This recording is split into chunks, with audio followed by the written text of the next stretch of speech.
And here we are. Wow. Wow.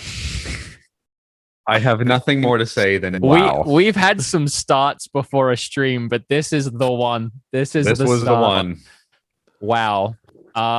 We had a bunch of hiccups. It wouldn't go live initially, and we had to try restarting the stream. And then when we tried restarting the stream, I accidentally grabbed the stream link from my main channel and pushed a live over there for a little bit. But we're back. I'm sorry. Why is everyone saying father and daddy in chat? Everybody's calling me daddy. Well, you know what? I guess you know what, chat. I'm wearing the shirt for you. Okay, this is what you asked for. You've created this. So what is the joke here? What is the meme? I don't know. Everybody's calling me daddy. Everybody's where calling did me father. Where did that come from? Where did it start? Know. I've been looking at the chat for the last 10 minutes, and everybody's like, when they go live, call him father, call him daddy. Wait, so you specifically? Me specifically, not you. Me. I don't understand why. I don't understand. I guess I'm just. I don't know. I'm in the in crowd now, so. Yeah. So anyway, it was frustrating getting this started, but I appreciate everyone that's here. We have a day planned. It's actually we've shifted gears a little bit. There's an echo on Eric's mic, apparently but that's what one person in chat said, and daddy mic is echoey. Yeah. Well, it might be really? Might be. You're fine for me. This might be. I don't know how I would fix that because might be an internal producing issue because you sound great to me. Let me listen to. I'll listen to it real quick. Let me see. No, I won't. Because all right, talk for me. Testing 1 2.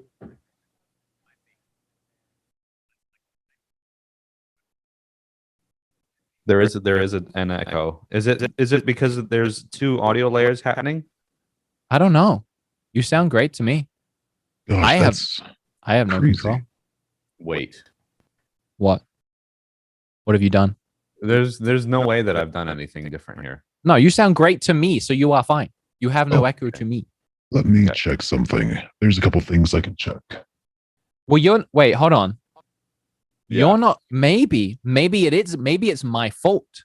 Guys, check Discord. Make sure you're muted on Discord. No, you know what I think it is? It could very well be Eric coming through my Go XLR. I think I would have heard that though. I don't want to say anything for fear of. Yeah, I don't think it is. I don't think it's my fault. I'm going to switch something. I'm going to switch to our intro scene for another moment. I've muted my mic in Discord, but it doesn't work anyway, so it shouldn't make a difference. Well, I can talk just fine, so I'll talk. Thank you, everyone, for being here. I appreciate you all. If it's your first time on the podcast channel or on the podcast or part of the podcast, spoiler alert, it's not a podcast. The show. Actually, today's going to be a little bit more like a podcast than it usually is. We have a talk show. It's kind of more like a radio show where we call people in and we call you. We play games. We have fun. We're 14, 13 episodes in, and it's been an absolute blast and a riot so far. It's been great fun. And today for the podcast, I thought it would be interesting if I told a story that happened to me earlier in the week, which is obviously in the title of this video. And I plan on telling that story. But the more I started thinking about how I was going to tell it and what I needed to do to tell it, the more I realized that if I told it on our show, it's just going to be a big Debbie Downer and it's going to bring down the show. And it doesn't really reflect what our show is. Our show really isn't what I'm going to tell. And we were also thinking about talking about E3, and we have so much to say, it also wouldn't fit into the show. So what we've decided to do is do an episode 13.5, or maybe just a spin-off episode of the Wood and Eric show, where we just tell some stories and talk about E3. But we're gonna Wood and Eric it up because, and Eric was actually getting a coffee when the producer and I decided this. We're going to open the phone lines for the E3 part, and people are going to call in and chat with us about E3 and ask questions or give their input.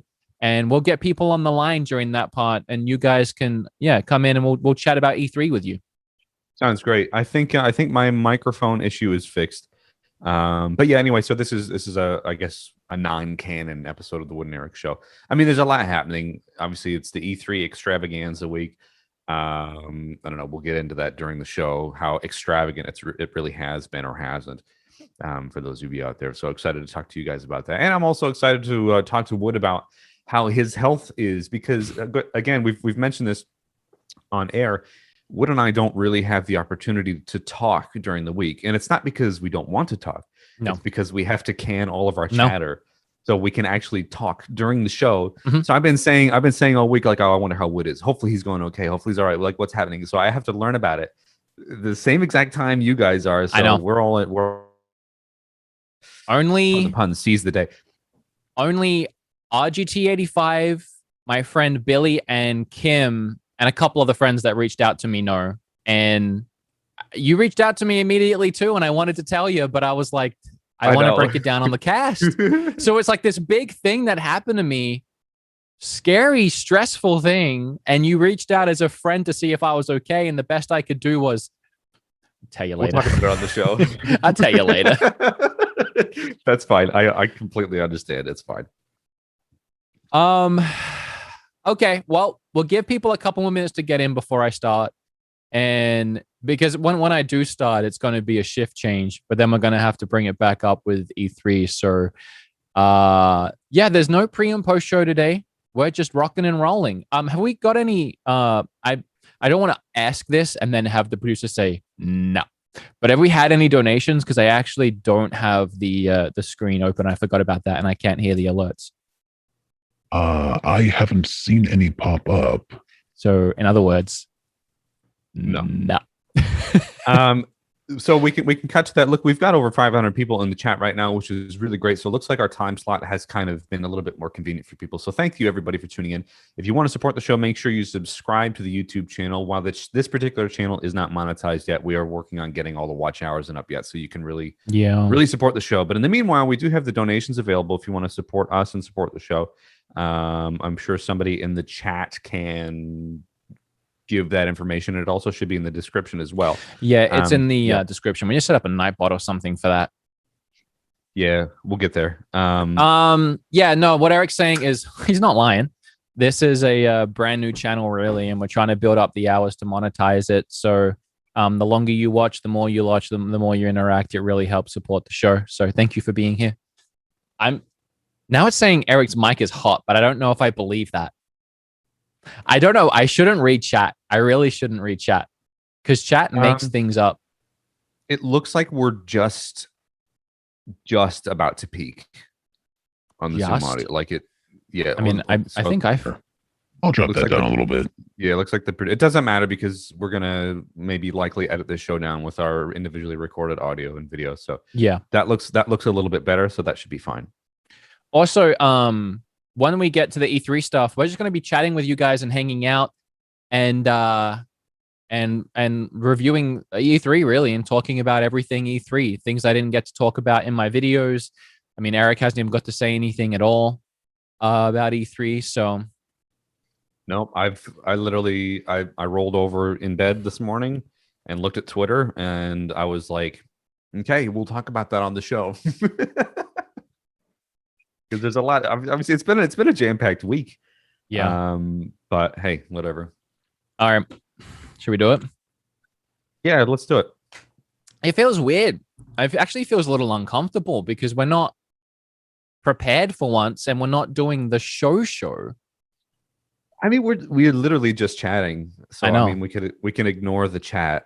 And no. I gotta look at the chat. The chat's here today. The chat's along for the ride today. No, I know, but I mean, like, ignore the and just pretend that it's just you and I right now, because obviously we're going to be talking about a real world topic. Well, I do need to start feeling comfortable. I'm actually, to be honest, I've been feeling really anxious about even talking about what happened. Like legit, like I started thinking like maybe I shouldn't, just because of how anxious I've been getting. I mean, well, you've teased it for the last. Yeah, I know. Now I have to. I'm screwed. I'm sure some people will be like, "Oh, that's really sad that he had this health problem." Yeah. But of course, he's going to turn it into a clickbait title that we have to tune in Sundays at 7 p.m. I need to get people to watch our podcast somehow, man. Yeah, I know. Go to some real long lengths there, Wood, to draw in an audience. Some extreme. I'm doing it for you guys. I don't know what to tell you. Yeah. All right, I'm just looking in the chat to see if we can add any more mods. Let me mod McGrath real quick. Just got a few more people in here today. Who wants to be a mod? Hands up. Also, hit like on the video. We appreciate it if you did that. Thank you. If you're uncomfortable, I am. I think Kim psyched me out a little bit just because initially I asked Kim if she wanted to tell the story with me, and she ended up telling me today that she just didn't want to relive what happened. And then I was like, oh, fair enough. Why am I doing it then? Why am I reliving it? Well, okay. So I don't know any of the details that happened, but I can imagine as a loved one seeing that happen. You know what I mean? I can imagine. Obviously, it would be very traumatizing for not only you but the individual involved that is there to witness that event. So, yeah, fair call. I do want to shout out Drakeon, who said in chat, "I'm too immature to be a mod." I like the the honesty there. It almost makes me want to mod him. I agree. The chat is going so fast, like it's like I almost can't keep up with it. It's because everyone wants to be a mod. Who wants to be a mod? Yeah, like the video for Daddy, please. It helps. Support the stream and shares the stream out. Yeah. All right, I'm gonna dive right into this. So I guess for the YouTube edit, we'll start around about here, and I'll say this show is a little different to our normal show. We're not numbering this canon in the episode. We should be doing episode 14 today, but I've gone and done and decided that I want to tell a story that happened to me in the week, and I just didn't think it was appropriate for the show, but I wanted to tell it on the show. So what we've decided to do is essentially create a stopgap episode, something bonus, something extra, where we can talk a little bit more topical, I guess, something that happened to me in the week, and then Eric and I can dive into E3 after that and just have a blast. We're still live right now with over 500 people, almost 600 people on YouTube. Our first official here we are on YouTube stream. It's exciting. And we'll talk about E3 and we'll get you people to call in. So I guess I'll start the way we always start. Good morning, Eric. Good evening, Wood. I want to know how you're going. So yeah, I'm excited to get into all that. Are we doing a voicemail? I was going to say, it feels weird to not do a voicemail, but no, we don't have a voicemail. We do have a voicemail. Wait, we do have a voicemail? Shall I play it? We teed one up. Oh, okay. All right, let's go. Hi, everyone. This is Paper Heart / Yvonne, also / Eevee. My friends call me Eevee, like the Pokemon, because they say I'm adorable and bouncy, like Eevee.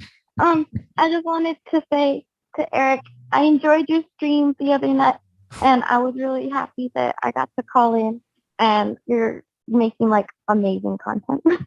I have fun every time.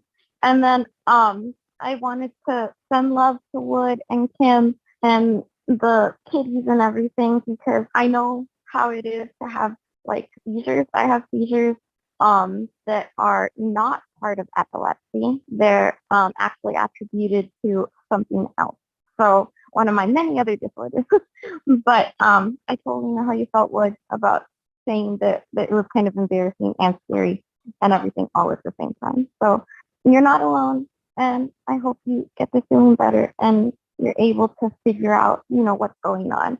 It took me years to get answers for mine. So I'm sending love to everyone, the whole Eric family and the whole Wood family and all of chat. Love everybody. Bye. That was incredibly wholesome. It was very, very nice. And it's very topical and a fantastic segue. So as you tease, this is so terrible. I'm so sorry I'm about to say this. You tease the seas. So come on. So let's hear it. I mean, I gotta brighten it up somehow. I mean, come on. I can't believe I said it either. I'm so sorry. Before I do that, Paper Hearts, I think we have like the resident cutie pie of the stream chat. Are they in here? Because that was so dang sweet. That was very nice. That was sweet. She's very, very nice. She was the one who tweeted to us that she's been trying to get our watch hours up.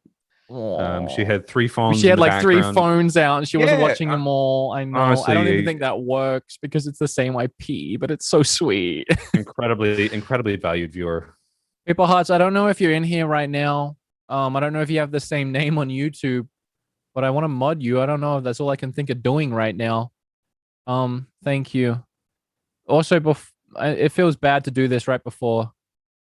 Now that the Seas has been indeed teased, but apparently we've had a couple of donos and I want to read them. Gold Chocobo 77 with $20. Love you guys. Thanks for being you. And Brolio with $10. Thank you for doing everything you do. Thank you so much. $30 of donations from 2 people. That's thank you. Incredibly generous. These streams aren't monetized yet, so that means a lot to us. Okay, Paper Hearts, I hope you're in here. If not, I hope you watch this back later. I'm sure you'll watch it on 3 different devices. She'll watch it 4 different times with 3 different phones. Thank you. All right. Okay, so what's going on? Tell me all about it. I'm eager to know. Okay. I know you're nervous to do it. It's fine. Yeah, I'm super nervous. Just tell me about the day. Tell me about the events leading up to it, and just be candid, casual. That's fine. Okay, so I've already said on Twitter what happened in a sentence, which is I passed out in CVS and had a seizure. I want to go into the details of what happened. Yeah. God, why am I doing this? All right. So Kim and I want to stress that this was just my experience with the COVID vaccine. I don't want to say that this is going to happen to anyone else or freak anyone out for many reasons, but also because I don't even know if it was directly the vaccine that caused it, because I have a theory it was something else. But Kim and I decided that we wanted to go to too many games later this year, and we didn't want to go without getting the vaccine. So I woke up on Wednesday. I think it was Tuesday. Worked out, feeling good, feeling fine. I was ready to get on with my day and get some work done. But Kim, she kept mentioning she wants to go get the vaccine. I did too. And I was like, okay, let's just go get it out of the way. So it was about midday and we drove down to CVS down the road. And we standing there at the counter, and she was like checking us in and filling out all the information. And then she hands me a form. Let me backtrack a little bit to build a little bit more story here. As I was standing there, I was really anxious, really extremely anxious. Yeah. I have always been good with needles my entire life. I used to watch needles get injected in my arm, and I thought it was cool. I've never had an issue with needles. But when I was getting all my immigration stuff sorted out to live here, about 2 years ago, maybe, I needed to have blood taken so they could run tests to make sure I didn't have several diseases. And I went in to get the blood taken, and he sat down 5 vials he was going to take. Again, I was fine with, but more blood than I've ever had taken. Wow. We're talking, we're chatting. He gets to vial 4, and I felt woozy. Yo. And I said to him, I don't feel too good. And that's all I remember. And then I woke up on the floor, and I was just out of it, man. Like my head was spinning. I was throwing up immediately. So you passed out. I was calling Kim. I passed out. Yeah. I was calling Kim and calling Kim and calling Kim, and she was at work, and I couldn't move. I couldn't stand up. The doctors were bringing me like saltines and stuff, and they were like, you just need to shake it off. I threw up on the floor of that doctor's office several times, and I was just embarrassed and having anxiety attacks, and I couldn't stop my head from spinning. So going in to get this needle, which is the next time I've had anything injected, I was instantly anxious and thinking of that day because I still have flashbacks to that day and like the feeling of my head pounding and twirling. I understand. She hands me this form, and again, this is where I want to stress. Don't take anything from this about the vaccine, right? Like, this is just my experience, and I believe it was all anxiety based. But she hands me the form, and it's pretty much like a liability form or whatever. And it's saying things like, this COVID vaccine is unapproved by the FDA. It may not prevent COVID, is what it said. They also said they don't know how long the vaccine will last. And then it said you may experience mild to severe side effects. And a lot of them were like passing out and, things of that nature. And I was already anxious going in, and I saw that and my heart sunk, and I was like, I don't know why, but I was like, it's unapproved. I know everyone else is fine. Everyone I know is fine. The producer told us a story of him getting a shady one in a back alley Subway, and even he was fine. So I'm like, I knew I was going to be fine, but in my head, I was already anxious, and I was running worst case scenario. Quick pause. Someone said, "Oh my God, the donation sound. Can we silence the notifications?" Is it so you're telling your story and it's going, oh yeah. Oh my gosh. It's okay because I have the audio recorded separately. See? So that's fun. why we did that. That's why we did that. Imagine you're telling this. Oh my gosh. I cannot believe we that's did that. That's why we did that. I'm sorry. No, I it's don't fine. have a way. I don't have a way of disabling the audio and not the visual. So for now, for this part, we'll turn the alerts off if that's okay. Yeah, alerts off, completely off. Okay, they're off. Okay. Oh yeah. Yeah. Anyway, scene. Back to where you were. So I was feeling super anxious. But before I could really even have time to think anything past that or change my mind or back out, they called us into the room to get it. And again, nothing on CVS. In fact, CVS, when we get to that part, handled this amazingly, considering it's a CVS. But another part of me was thinking, are these people doctors? And Kim kept saying, yes, they are actual doctors. But I'm like, I'm getting injected with an unapproved vaccine in a CVS. And I don't know, man, like I just was overthinking everything. The guy was perfectly nice. He asked me what arm I wanted to get it in, and I told him the right arm, as I'm left-handed. And then he goes, okay, because your arm might really hurt tomorrow. And I was like, oh, I thought the first vaccine doesn't give you side effects. The first one's supposed to be fine, and the second one is worse, or the bad one. And he's like, no, some people actually have it on the first one. And right then I was like, I have E3 coming up. I have a whole day planned, videos I need to shoot. I can't go home right now and be sick. Like, if this is going to make me sick, I don't want it. And he's like literally sat there flicking the needle. And I'm in my head, I'm going, I don't want this. I don't want this. I don't want this. I don't want this. I am freaking out. I am like on the verge of an anxiety attack already. And I mean, what do I do? Like Kim's there. Kim's going next. She's next to me. I don't want to get up and be like, sorry, not for me. It just feels like I kept telling myself I'm overthinking this. And so he puts it in. He injects me. It's a better way of saying that. And then I go over to the side of the room and I'm leaning against the wall and I'm trying to control my breathing. And Kim sits down and starts her turn. And then I'm edging down the wall and I'm just like kind of my hands on my knees kind of thing. And I'm breathing and I'm not feeling great. And then Kim gets done. And then he's like, okay, you guys need to stay here 15 minutes in case there's any side effects. And I thought to myself, we're about to have some side effects. We leave the room and start walking towards the waiting room. And here is where I start having a flashback to something else that happened. And we're going to interject another story into this part. About 3 years ago, I was in Canada and I was going to watch a movie with some friends. Now, kids watching, don't do drugs. But to tell this story, I need to tell a little something. I don't do drugs. I have smoked 3 times in my life. That is the extent of me doing drugs. What, cigarettes or? No, I've never smoked a cigarette. Really? Yeah. I love myself from Marlboro Red. My parents are going to kill me for saying that. But I was in Canada where that kind of thing was normal. And I was hanging with friends I don't usually hang around. And they were like, do you want to take a hit of this? And I was like, all right, 1, it'd be fine. So I did 1. And then we started walking almost immediately to go to the movie. and I felt fine. You know, I was a little anxious, I guess, because I don't really do that.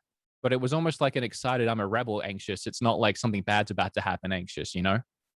But I'm walking and suddenly I start to feel really heavy headed or lightheaded. And the next thing I know, I don't even feel it, but I see the cement pavement coming towards my face and I'm out. And then the next thing I remember is like grating, like this. It felt like my head was grating on something. And I later found out that I passed out and had a seizure, and I was seizing on the ground, and my skull was rubbing into the cement. And I felt it when I was coming to. I was done that day, by the way. I went to the hospital because I had a seizure, and my friends didn't know what to do with me. But again, I was throwing up the whole time. I was nauseous. My head was spinning. Like I was legit like knocked out on one hit of weed. And so I thought that they was laced. I mean, I thought there was something in it. I was convinced. I kept saying to my friend, like, it's laced with something. It's laced with like, what's in it? What's in it? What's in it? What was in that? What was in that? Like I was paranoid and freaking out. And he was like, dude, it's just weed. Like they thought I was like a lightweight or something. No, but some people react to it differently, to be fair. I mean, not that I've personally had any experience with it. I was offered to smoke it a lot when I was in high school. Because a lot of the guys that I played in bands with, they were, I don't want to use the term potheads, but they were potheads. So it was always offered to me. There was always being smoked in the room around me. And I would always see people react to it differently. I mean, it's not only just the devil's lettuce. I mean, any other drug is going to have any adverse effects. And I think, I mean, I've heard this before, and I could be totally wrong. I am not a doctor. But I think if you're an anxious person, like sometimes marijuana can have adverse effects on you. So that may explain that, you know what I mean? Even if it's just one hit, I mean, it's not like you're a lightweight. It's just, that's how your body reacts to that. The thing is though, true. I was going to try and skip ahead of my own story. I was nothing to do with what you just said. What you said is 100% true. To skip back to my story now, when I was walking back to the chair, I felt that same feeling I felt that day when my legs were about to give out, and I instantly knew. So I sat down in the chair as quick as I could, and I turned to Kim, and the last thing I remember saying is, Kim, I think I'm having a really bad anxiety attack. And then she was like, are you sure? And I was like, yes.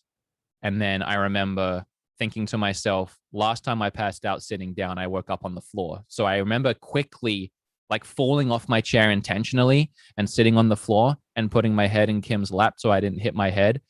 And then that's it. That's all I remember. And then it almost felt like no time had passed at all. It felt like I was asleep all of a sudden. And I felt like I was waking up and I was almost at peace. I was almost like waking up. But then I felt myself like doing this again. I felt like vibrating like vigorously. And then it stopped. And then I had this weird moment of like instant clarity of it's happened again. I've passed out and I've had another seizure. And I like opened my eyes and there's like the entire CVS in front of me. There's 3 ladies that were working behind a counter, a doctor, a nurse. There's 2 people that were customers looking at me. And I was like, instantly in my head, I was like, how long have I been out? And then, and this is the embarrassing part, I realized as I woke up, I was peeing. So that sucked and was really embarrassing. That didn't happen either of the other times. But yeah, it was just like, I just lost control of my body. And then they gave me some water and they pulled me into the nurse's office. And because I was so dizzy, I just had to lie down on the nurse table for about 45 minutes until I felt good enough to sit up, stand up, got in the car. I got to tell you, Kim drove home, and that was the worst car ride of my life. It was like a short 1-minute drive. It felt like it lasted an hour. Also, because Kim isn't used to driving my car, so there was a lot of quick like brakes and like pull forwards. And I'm just like, oh my God, I'm going to die. This is horrible. So I asked Kim if she would tell her side, because apparently I was out for 5 minutes, not 30 seconds. But she didn't feel comfortable telling it. So here's what she told me that night. Apparently everything happened up to what I said. Then I essentially just closed my eyes, she said, and she thought I was just closing my eyes. But then she realized, because I kind of like closed them for a bit, then slumped. she said she realized I had passed out, and she was like tapping me. She was like, "Wake up, Wood, wake up, wake up, wake up." And then apparently, and this is the part that she doesn't even want to talk about, I actually opened my eyes, and the eyes were open, and then I had a seizure. So my eyes were open while that was happening. And she said I just had like a dead stare, like my eyes were like off in the distance and I was seizing for a while. And then she said she doesn't remember what she screamed, but she screamed something.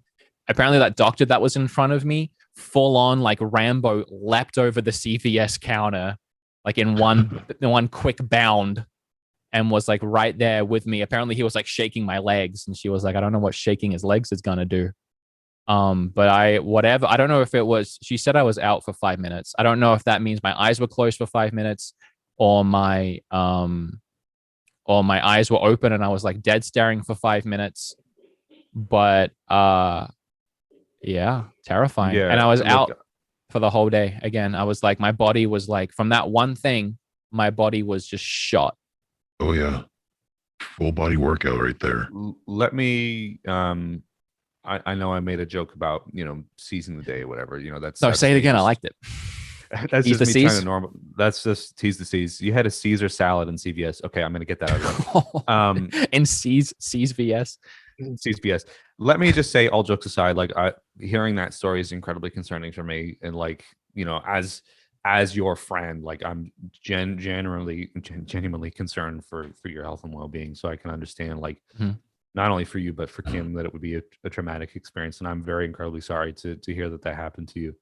The other side of me is like, maybe it was self-made. You know what I mean? Like, if you're that's where I'm anxious, at. Yeah. If you're an incredibly anxious person, which I know you have your moments, you get these things into your head and the wheels start turning, and then you just go down the spiral. That's how panic attacks happen. That's how anxiety attacks happen.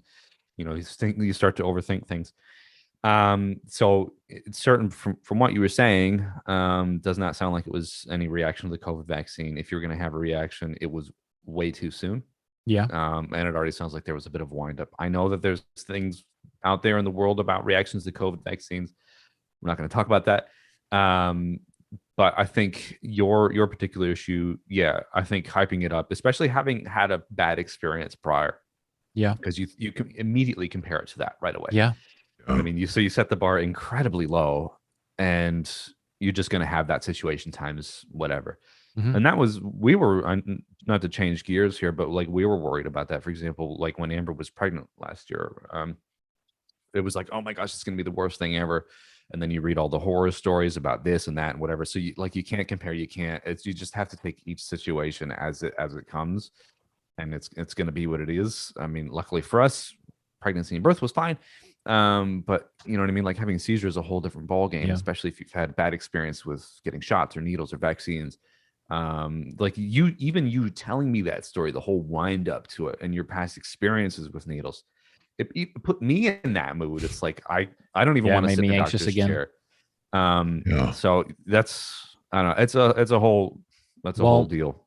I'll run you through my line of thinking, and this is what I was trying to skip ahead to earlier, and I've gone through it in my head so many times, because end of the day now, I've had 2 seizures, which, isn't a normal thing. And even the nurse was like, okay, because this is the second time it's a reoccurring event, you should go get your brain looked at. Too many. Yeah. Just to make sure there's nothing going up in there. Sure. So I've been overthinking it and rethinking it, but here's where I'm at. Let's take this isolated event. All right. Forget the past, this isolated event. I was anxious. I had an anxiety attack. I'm almost certain of that. And when that happens, you stop breathing, essentially. You start breathing really erratically. You have really short breaths. And my anxiety attack was so bad that it cut off oxygen to my brain and I passed out. Mm-hmm. That's what the nurse said she thought it was. And because the oxygen is gone in the brain, it causes a seizure. It's like the brain's weird way of compensating. So in this isolated incident, I had a seizure because I had an anxiety attack so bad, my brain couldn't get oxygen. It's a whole nother issue in itself that I probably need to seek help for. Yeah. But let's now reopen the previous issues, specifically the first seizure. I wasn't anxious. I was actually having a great night, like a really fun time with my friends. We were going to go watch an advanced screening of Guardians of the Galaxy. I actually felt really good. And I did take that hit of that, but I'd done it before. And the 2 times I'd done it before, I actually had a pretty chill, nice time. And I'll be even more honest. The second time I did it, I overdid it and I became super mellow for the night. But it's not for me, but I didn't hate it. And I definitely wasn't anxious. So I had nothing against it at the time. I didn't have any worries about doing it. I just took a quick one, turned around, started walking, bam. And I've always wondered that night, what did it? What caused it? Was there something in that? So now I'm like, 2 separate occurrences. One was clearly anxiety induced, and one I still don't know what induced it. So that's where I get a little worried, because now when you take that into account, I'm almost like, was there something in that drug the first time that caused a reaction in my brain to make me seize? And then was there actually a drug in the vaccine that I did actually have a bad reaction to that's similar to that other drug that caused it to happen again? You know what? I'm going to be totally candid and say that it would not surprise me. If there's a specific chemical within the vaccine that is unapproved and being given out in a CVS, like I said, that's a whole nother ballgame, and we're not going to get into that. But there may be certain links between both those things that affect your body in a certain way. Yeah. You know what I mean? There are different variants of the devil's lettuce. There are different things. You know what I mean? There's different brands or genres of them, as you know, you can say. So yes, sure. I think that's not necessarily a bad hunch that you're on, and I think it's likely plausible. The other thing too is, I don't know if it affects you with age as your body gets older. You know what I mean? Like, again, I've never partaken in a left-handed cigarette, as they like to say. So I don't know how it affects you or not, but you might be onto something. But it's certainly worth looking into getting checked out, of course. Like, as your friend, aside from, you know, I would say this on air or off air, I would, you know, I don't want to have to worry about your health and well-being. And especially, I can understand how Kim would feel like seeing something like that. I'm trying to think of, like, if that happened to Amber. I feel really bad. I've apologized so many times, and she's like, "It's not your fault," but I'm like, I put her through that, because I can't even start really getting too far into the thought, but I've tried to put myself in her shoes and imagine if that was happening to her. And it makes me want to cry just thinking about it. No, I've only had this. I mean, I'm not trying to compare or anything, but I've had one particular life experience where, and this doesn't, I think this may have something to do with seizures per se, because this was never proven to me or whatever, and I was never given any information on it. About 6 years ago, I heard, I think we were just watching a movie or something like that, and I heard screeching brakes on a truck, like just like a Ford F-150 or something like that, coming around a bend. I heard screeching, and then I heard it crash into the car.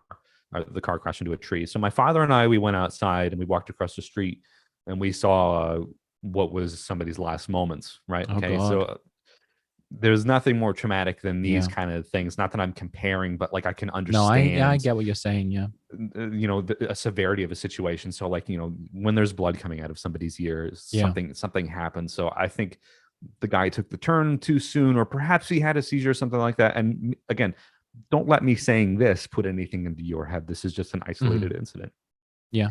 But it's important that you have these experiences now, and that you have the opportunity to get them looked into. Yeah. Which is essentially what I'm saying, as a friend who would be concerned for your general health and well-being. I mean, ultimately, I'm okay right now. There could be something that's triggering it, but that's something that I need to get looked into. And, you know, that first time was scary, but it was years ago, and it hasn't happened since. And this time it was something that's controllable. You know, just don't go get needles until, you know, you figured it out. I do want to end the story, though, with what happened later in the day. So we went home. I was just trying my hardest not to throw up, because I'm the kind of person that once I throw up, I'm gone for the day. Oh, so like I just repeat the greatest hits at that point. So I'm trying. and I'm just spinning around, and I'm on the floor. And, you know, I've got like a little lemon that I'm trying to bite into because it's supposed to help you with nauseousness. And I'm just trying everything I can to calm down because I was exhausted from the shot. I think the shot was making me tired. Oh, no, it's probably because I had a seizure, but I was tired. And so I kept almost drifting off. And then every time I almost drift off, I almost had an instant anxiety attack, feeling like, what if it happens again? And that kept happening over and over and over. I was like, what if it happens again? And I kept scaring myself. And it was, I remember I called Kim, or Kim was there, but I was like, Kim, I'm starting to get really anxious again. And I'm scared that it's going to happen again. And she was like, you just need to calm down. And then I went and threw up because I was like, I got to at least get rid of this nauseousness. And then I came back in. Sorry, go ahead. I was going to say, I came back in and I was like, I need something. My head was spinning. So the thought of like putting on TV, putting on anything, put on moving pictures, reading anything, it was doing, I was like, I couldn't even think about it. But I needed something to take my mind off of it because I kept replaying it in my head. Mostly what you replay or I replay, and it happened last time, that feeling of my eyes closed and the shaking. It goes on loop, and I can't tell you why, but it goes on loop and it feels like it keeps happening. Kind of like when you like on a boat for a long time and then you go home and you kind of feel yourself rocking. Yeah, it's kind of like that. It's like the whole day I feel like I'm doing it again. So I'm like, I just need something. And for some reason it just hit me. And this is so strange. I was like, Bob Ross, he's so soothing. His voice is so calm. And it's a video that doesn't move much. It's just him painting. So I'm lying on the floor in the fetal position and I prop my phone up with Bob Ross on. And I can't tell you why. Probably my anxiety was causing all of it. But as soon as he started talking, and this is going to sound like I'm lying, I took a deep breath and I didn't feel nauseous anymore. And the shaking stopped. And I actually felt calm for the first time that day. And then I started bawling my eyes out because I was just absolutely terrified at what happened. Like, I'm a big believer in mind over matter. And this is easy for me to say because I really haven't had a situation like that. And believe me, I'm very well aware of how lucky I am. But when you, like, for example, if you think that something's going to happen, you may not do it. For example, if you live in fear of X, you may not go outside. Yeah. Right. Because you think I'm going to get hit by a bus today. So much to the point that you may walk in front of a bus because your subconscious is saying, do it. Or, for example, like Amber and I, we've stayed at like a high-rise apartment before in Melbourne. And like there's a little outside balcony on the 30th floor. And in my mind, it's like, jump, do it, jump. Do you know what I mean? Like having that thing and having that voice in your head be muted to the point where it doesn't control your thoughts, doesn't control your fears. And I think that's why, like, it doesn't sound silly at all. Just taking your attention to Bob Ross painting, a pretty little cloud over here. That totally makes sense. And that's why some people have said, like, for example, Yvonne, our valued viewer voicemail, she said that, at least to me, like she watches our stuff to help cope with some things. And I know some people do that for your content as well. Like, Bob Ross is to you what you are to other people. So it's not necessarily a surprise that you just taking a minute just to chill and lay on the floor totally solved your issues, at least right there in that point in time. It was so strange. It was it's weird, but it works. I was dizzy. I was nauseous. I was reliving that moment. I couldn't close my eyes. And then there was just this moment of clarity almost immediately. And I felt, my body was still weak. I was still tired, but I felt okay. Yeah. And I just started crying and Kim was like, what's wrong? And I'm like, that was just terrifying. And I don't know what's wrong with me. But, I've never even watched Bob Ross, honestly. It just came to me. And I was like, that might work. And then I sat there watching like 3 episodes. And almost immediately I was like, Kim, can you order me McDonald's? I'm so hungry now. Yeah. I'll say, I'm sorry that that's happened to you. And I hope that it's, again, another isolated incident as a result of anxiety, not anything else. Because anxiety is something that you can control to some extent. Mm-hmm. And I will go get checked. I honestly, like, because it's happened before, it's not like I was rushing out to figure it out, and it felt self-induced for the most part. So I am going to get checked next week. I was just trying to get through E3, funny enough, because it's very stressful and I'm anxious. Of course. Yes. So I'm just trying to get through E3, and then don't worry, everyone that's listening. I am gonna go get checked, and I think it'll be okay. I'm hoping maybe it's just something about my blood pressure or my lack of my oxygen or something. Maybe I got too excited that day forever ago, and that did it. I don't know, but that's something that I can go and. But for the most part, I want to say, this story revolved around the COVID vaccine, and I just don't want to spread any propaganda or anything like that. I don't believe people passing out and having seizures is a side effect, or at least a common one, of the vaccine. All my friends have got it. Producer in this call has it. Like it's fine. Like I got freaked out about the things that it said on the form, but other than that, this isn't some like propaganda against that. If you want to go get it, then power to you. I will say though, two things. One, I'm not getting the second shot. Two, I woke up the next day, only because I don't want that to happen again. I woke up the next day, and I don't know what happened to you, producer. I couldn't move my arm the next day. It was so painful. Oh yeah, I couldn't Yeah. Kim and I, we would testing each other, seeing how far we could move our arm up. I could get to here. It was the whole day. And if Kim grazed it, I was it felt like she had shot me in the arm. Yeah. That was intense. It's like getting an intense bruise right in the muscle. It's weird because when it happened, I didn't feel the injection at all.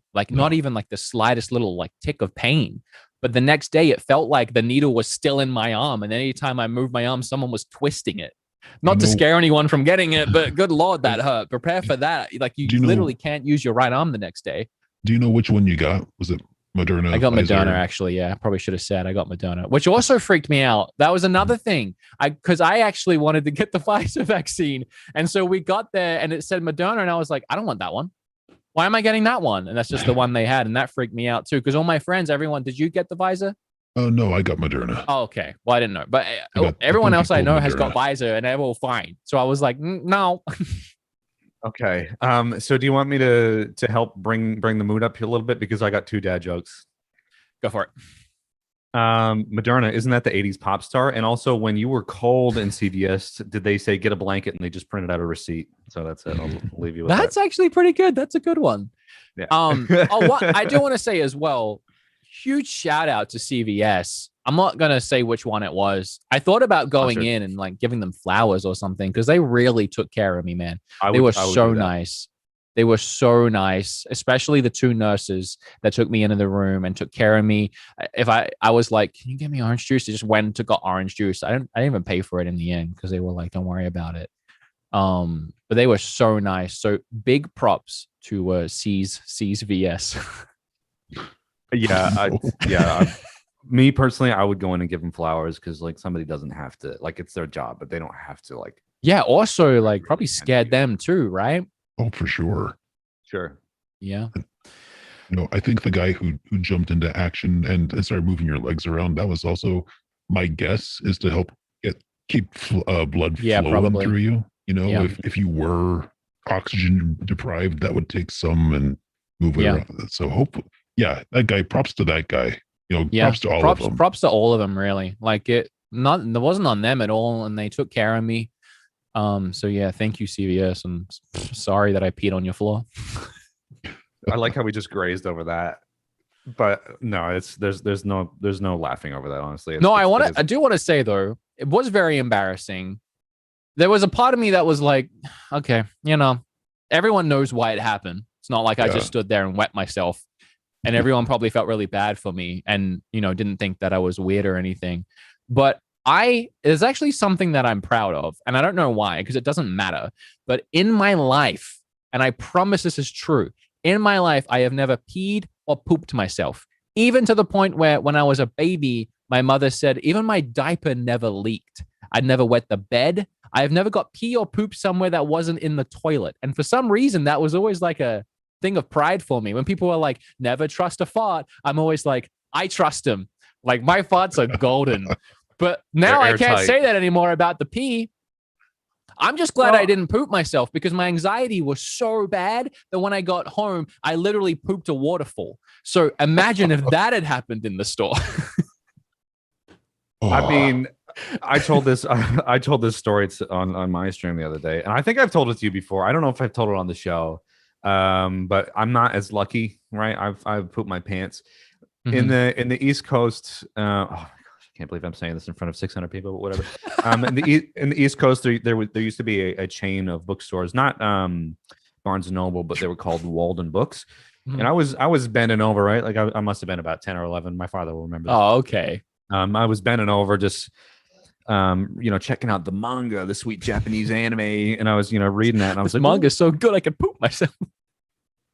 That's wet. So then, so apparently I've always tried to justify this. And it's funny because if you look it up, it actually is a phenomenon. The smell of books makes your bowels move. Dead set. I'm not joking. If you look it up, does the smell of books make you poop? Something about the glue and the paper, like all being gelled together. I don't know. Makes you need to take a giant dump. Yeah, but there you go. So there's my chime in of embarrassing stories. If you want me to add to the embarrassing part a little bit, Kim did say to me that she thought I pooped myself because she said the smell was immediate and bad. Immediate. Yeah, she said like as soon as I started having the seizure, she was like it immediately smelled like pee and poop. So I think I did pee and then possibly just like farted really bad. Probably. I mean, so if it makes you feel any better. Weirdly, I had no smell when I came to. I had no idea. I just obviously felt that it was happening. I'm like, it was so embarrassing. I'm like, Isn't that a side effect of the vaccine? You lose your sense of smell. Like, I'm not kidding. No, like, I just think it was because I was coming to. But okay. I woke up and God, never mind. Well, look, there you go. That's the old seizure story at CVS. Again, I'm sorry that happened to you, but at least you can find some sort of humor out of it. And I know that some people are going to be like, "Oh, he had a seizure. Of course he's going to talk about it on the show." Well, that's the thing. Like, I have a podcast now, and immediately my first thought was because we always try and find things in our weeks to talk about. I'm not even kidding. When I was like dizzy in bed, I was like, I'm going to tell this story on the podcast. Like this would be a funny story to tell. It's just the more I thought about it. And then obviously when I broke down and cried while watching Bob Ross, I was like, this story is going to end up not being our show appropriate, but I still wanted to tell it. Yeah. I don't know why it felt. I think it's a little bit because I have been so much of an advocate for mental health in the past. This is a story involving me having an actual like really large anxiety attack. Yeah. And in a weird way, I enjoy sharing my experiences with anxiety. It makes me feel less alone. A lot of people relate. A lot of people share their stories. But I also feel like by sharing my stories with mental health and anxiety, that it helps other people feel less alone. And that makes me feel like I'm going through some of this in part for a reason to help other people. It helps me. And well, you have a platform and a captive audience. So, I mean, you can use that platform for good or bad. With great power comes great responsibility. So, I mean, you have these events that happen to you and you saying things about, for example, your seizure or your mental health or your past or whatever. I guess to some people normalizes what happens to you to them as well. So there's nothing wrong with that. And I think it's a great idea. And I think you're using your platform in this respect in a very wise way. So some people would even say that it's brave. So look, good on you for wanting to share that. There's no issue and don't be embarrassed. It honestly, like everybody pees and poos, whatever, even in bookstores. Not always in CVS, but yeah, no, it was embarrassing at the time, but at the same time, I rationalized the embarrassment and knew what had happened to me. It was a medical thing. I mean, in a way, it's fine. It's honestly not a big deal. But I want to thank everyone for listening to that story. We're gonna probably shift gears and start talking to E3, but I appreciate E3. I mean E3. E3. I appreciate everyone listening though and wanting to hear and being supportive and caring enough to hear my story. It means a lot to me, and I'm glad I had a platform where I could tell it. And I want to thank the producer and Eric for letting me tell it here and kind of derailing our episode for the week. Of course, no, I mean, anything more important than the show is each other's health and well-being. That comes first, and I'll always say that. So was more concerned to hear from you about your story, make sure you're okay, more so than doing episode 14. I could care less about the show when it comes to somebody's health. Oh, yeah, look at this DILF. It'll be interesting because I'll do a follow up when I get the brain scan and see what they say. I'll let you know if something's going on up there or if it was literally just anxiety. Let us know. All right, let's talk about E3. Let's do a complete shift change here because we don't want to end the stream this early. We want to talk about things that are happening. It looks like the producer's hovering his mouse over the transition screen. He's trigger happy. He's ready to go. So should we use a transition and change the mood? Yeah, let's do it. All right. Wait. Oh God, I'm completely unprepared. Okay, so you know how we were gonna get bells? Yeah. So we could do transition changes. I probably have to set this up, but I got a no yell bell. What? I figure whenever we want to do a transition change, I can ring the bell. And if it works out, then you could get one too, and we could both ring the bell. I'll have to get a muted bell because generally my son's asleep when I do the show. Well, for the latter half of the show. So imagine me dinging a bell and he's in the other room asleep. Well, it's electronic. There might be a volume switch. Oh. Yeah, there's a volume switch. That's okay. Let's see if it has batteries. Oh God. You just break it. Yeah, I think so. Hold on, everyone. I'm holding on. Hold on a little longer, everyone. Yep. You're here with bells and whistles on. I have batteries. Don't worry. I got this. We can't change transition until this bell rings. Nope. I am abstaining from the transition until I hear the ring bell. Bell ring. Ding-a-ling. Something about ding-a-ling. Joke about ding-a-ling. Bell. You have plenty of time. That's what my brain is thinking right now. I'm like, how can I make a... I still want to know why the chat was calling you daddy at the start. I don't know. They still are. Oh, man. What is the chance of that, for some reason, becoming a little inside meme joke today and you going live wearing a DILF shirt? I literally pulled that shirt out of my wardrobe not knowing what it was. I was like, oh, I'll wear a black shirt today. And then I unfolded it and it says DILF. And I said to Amber, I was like, should I wear this today? Is it like appropriate? And she's like, oh, it might be funny.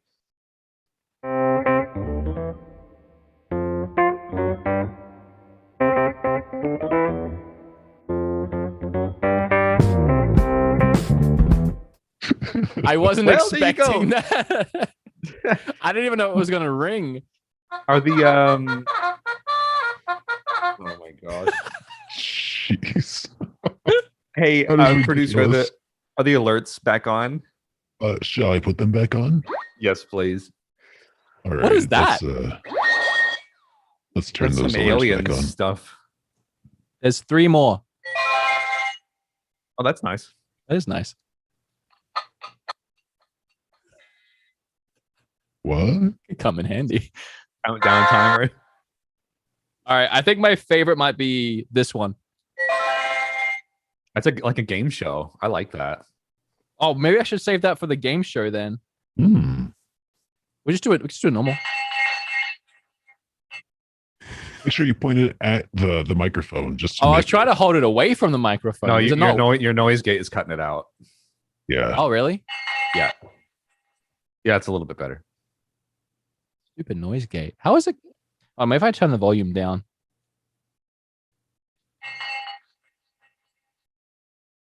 Better? Yeah. You seem so unimpressed by my bell. I'm just, I don't know. Okay, I'm so tempted to hit the transition button every single time now. Well, let's just do one. Let's do an actual one. Ready? All right. Let's talk about E3. Were you gonna make it ring? It was supposed to. Let's talk about E3.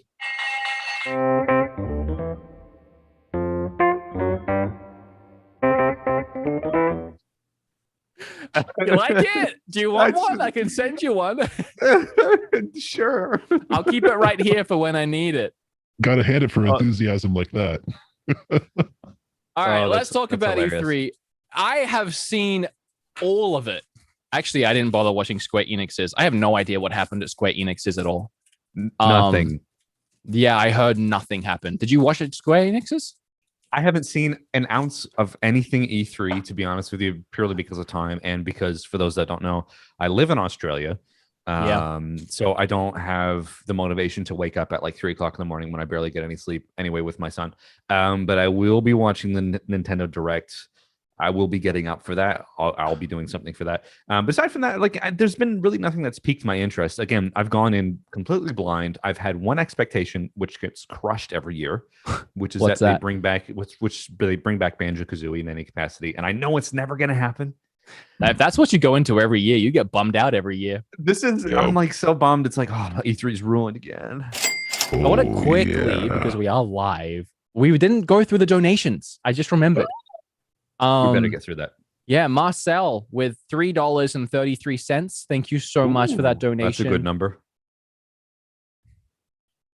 Any reason? I genuinely have a reason for that, and we can get into that if you want to. Okay. Should I go through the rest of these first, or let you run wild? No. You go ahead. CM0011, $2. I love Paper Hearts as much as I love Wood and Eric. Doesn't everyone? Yes. Meg with $3.33 as well. Everyone please. Anonymous with $4.20. Not appropriate, guys. Highwood, in 2019, I had a very similar experience. Oh my God, that's cut off. Oh wait, here we go. Hi. Very experience with a thingy-induced panic attack. Same thing I had. It sounds exactly like what you described. I recommend talking to a psychiatrist about panic disorder and epilepsy. Stress can be a trigger regardless. The thing is, I wasn't stressed, but I'm going to go see someone 100%. Thank you for sharing your story. And another 420 from Carlo. Man, read the room. I'm just kidding. Going through Texas right now. Thanks for the company. Oh, where in Texas? Stop by. I'll give you my home address. I would like to let you know, Wood, I live with panic attacks too. A little thing I learned that helps is walk around with your hands behind your head. Yeah, because you get more oxygen through your body that way. That's why when you go for a big run, you're not supposed to put your hands on your knees and double over. You put your hands on your head because it lets more oxygen go through your heart. It's less strain on your heart. Well, it goes through your lungs. It's less strain on your heart. Yes. And breathe in your nose and out your mouth. Yes, 100%. Thank you for all those donations. Now I want to know this 333 story, Eric. Okay, this is a really good one, and there's some people that may or may not believe in this kind of thing, but I have always seen the number 333, and it's always been something in my life, and it's also been something in my father's life as well, like to the point that I can tell you, like, there's certain instances in which I see 333. For example, the serial number on the back of my audio interface is 333. I see it quite often. I don't like my father would wake up in the middle of the night at 3:33. I think there was something. I don't quite know the story, so I don't want to say it. So my father's father passed away in the late 80s, and I think it had something to do with 3:33. And then from there, I don't know. I've always seen the number 3:33 as a thing of my guardian angel, which is my grandfather, which unfortunately I never had the opportunity. That's a nice way of looking at it. So whenever I see the number 333, I know that I'm doing something right, or I'm on the right path in my brain, and I feel like that's my grandfather watching over me because I never met him. He's guiding me. That's my thinking. So that's a really nice way of looking at that. Yeah, it's really nice. The fact that there's 2 333 donations during the show that my father is watching as well as I'm in, I don't know. That kind of tells me something. So.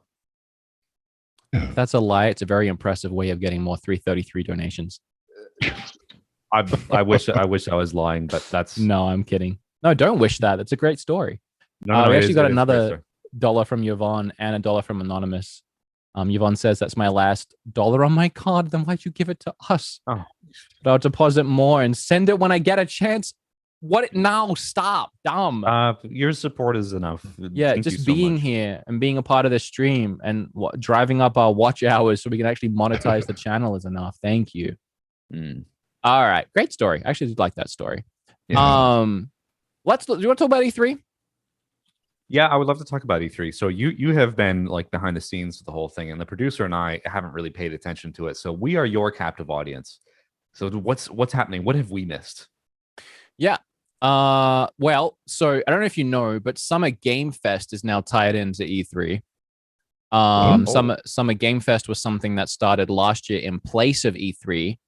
and they're doing it again. So it actually started the whole event. There was a whole extra day this year that Summer Game Fest had that announced a ton of things.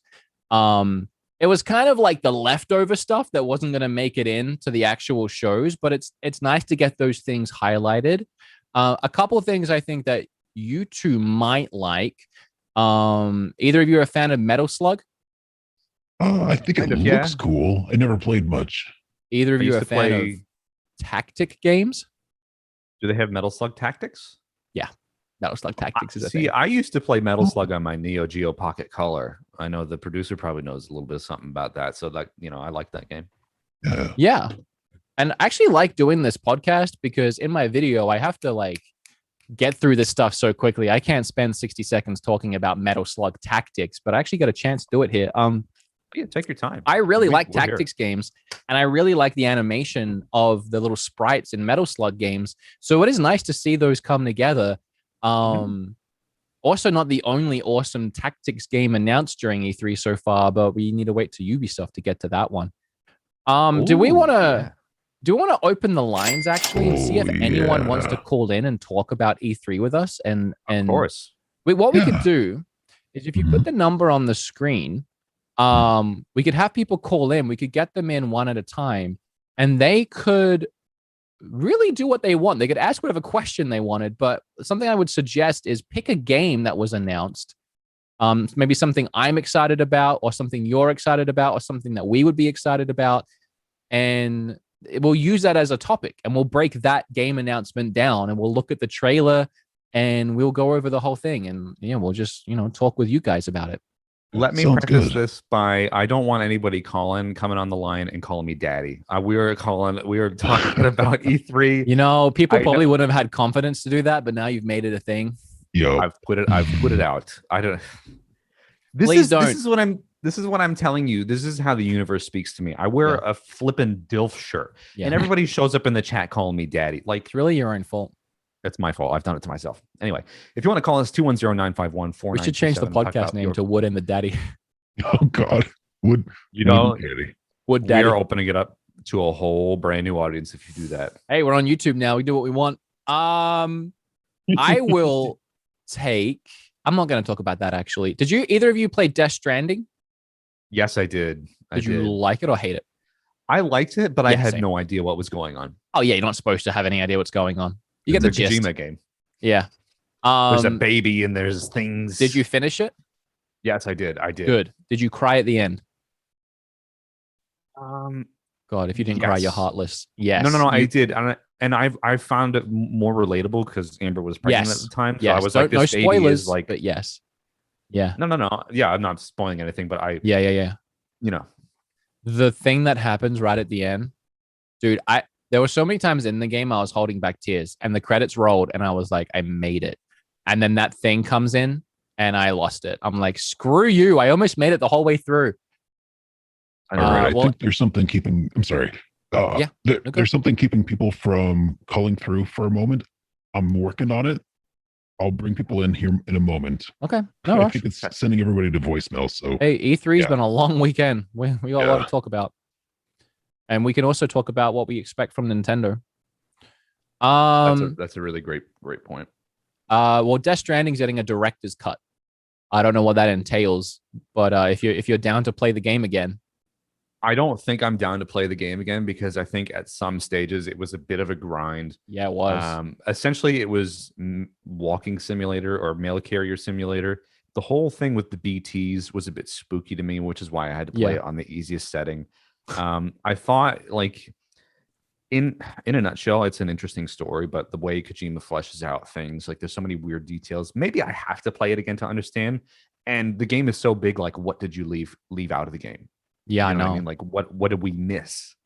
Well, I agree that it's a lot of walking, but there are things you can do in the game. I'm not going to review the game right now, but after level 4 or chapter 4, it does open up to a lot of shooty bang bang, which is nice. There's a lot of that to splice up the walking. And then at about that point too, you can get a bike. And really, I just rode a bike the rest of the game and I didn't really have an issue. The only thing that gets annoying is a lot of the side missions. If you want to do them, you kind of have to walk. So I pretty much ignored all the side stuff. Same.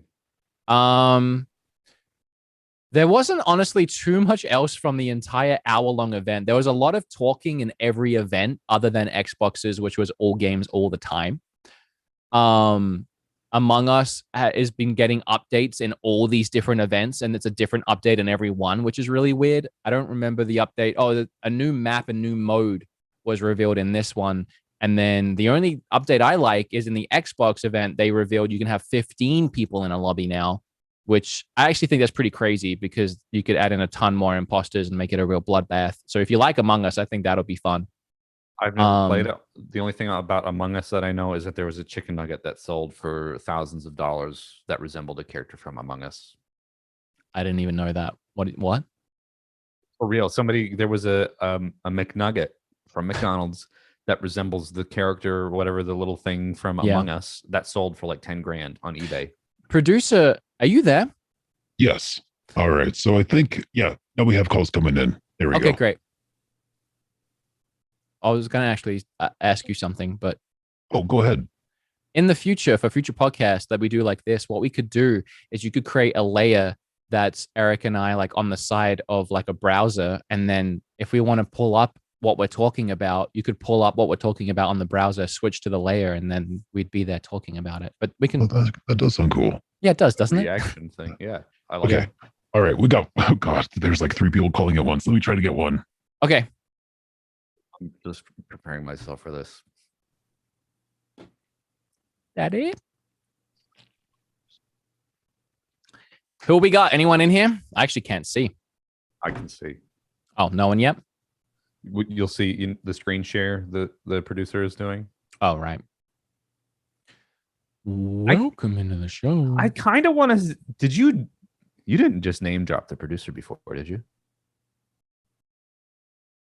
Because now I have it in my head that you did. No. I don't even know his name. No, I know we found him on Craigslist, but still. I don't even know his name. Producer, you there? He's fielding calls. He left us? He's probably on his... Mm-hmm. Well, I'll keep talking then. Now you got me freaking out. Also, we are looking at chat. We're not used to talking to chat because we don't usually do that, but $100,000 the nugget sold for, says Emily. Yes. Yep. That was right. Steven says no name drop. Good. Okay, yeah. I'm glad. Kim would have been so mad. I don't live in America, so I can't send fan mail. Who are you talking to? I don't need fan mail. Send fan mail to Eric. That'd be nice. I'll get a P.O. box. Hey, am I really choppy for you? Yeah, you've gone super choppy. I don't know if it's because the producer's like switching around with things or your internet's dipping. No, you're dipping for me in Discord. So yeah, something's happening on your end. I apologize for that. Hey, it's what you do. You do it live. You are in Australia. We just mentioned that. Yep.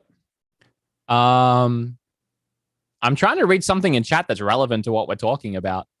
It's all about the producer. Did anyone watch the future gaming show? I thought Elder Scrolls looked cool. Yeah, well, we're going to get to that because that's in this event. I was actually waiting to see if someone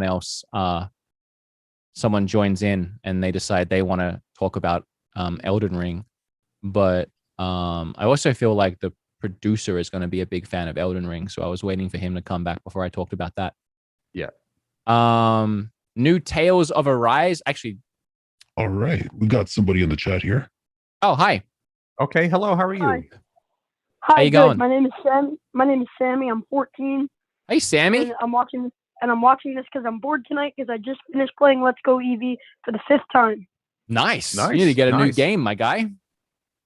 Would I have plenty? It's just I just did a Nuzlocke like a traditional Nuzlocke. Oh, sweet. Okay. Yeah, those are fun. I've never done one. My friend's always trying to get me. Do you watch United Gamer?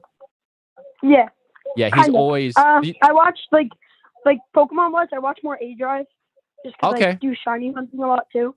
I'll tell Dylan you don't like him as much as A Drive.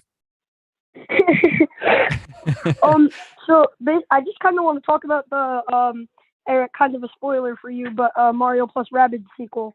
Yeah, go for it. We're excited. Yes. What do you want to know? What do you want to talk about? What? How do you think about this? I told this to producer like 5 minutes ago. Okay. A third-person shooter game, yet with like the whole Mario plus Rabbids IP. I mean, it's kind of like a collaboration, but yeah. How do you think that would be?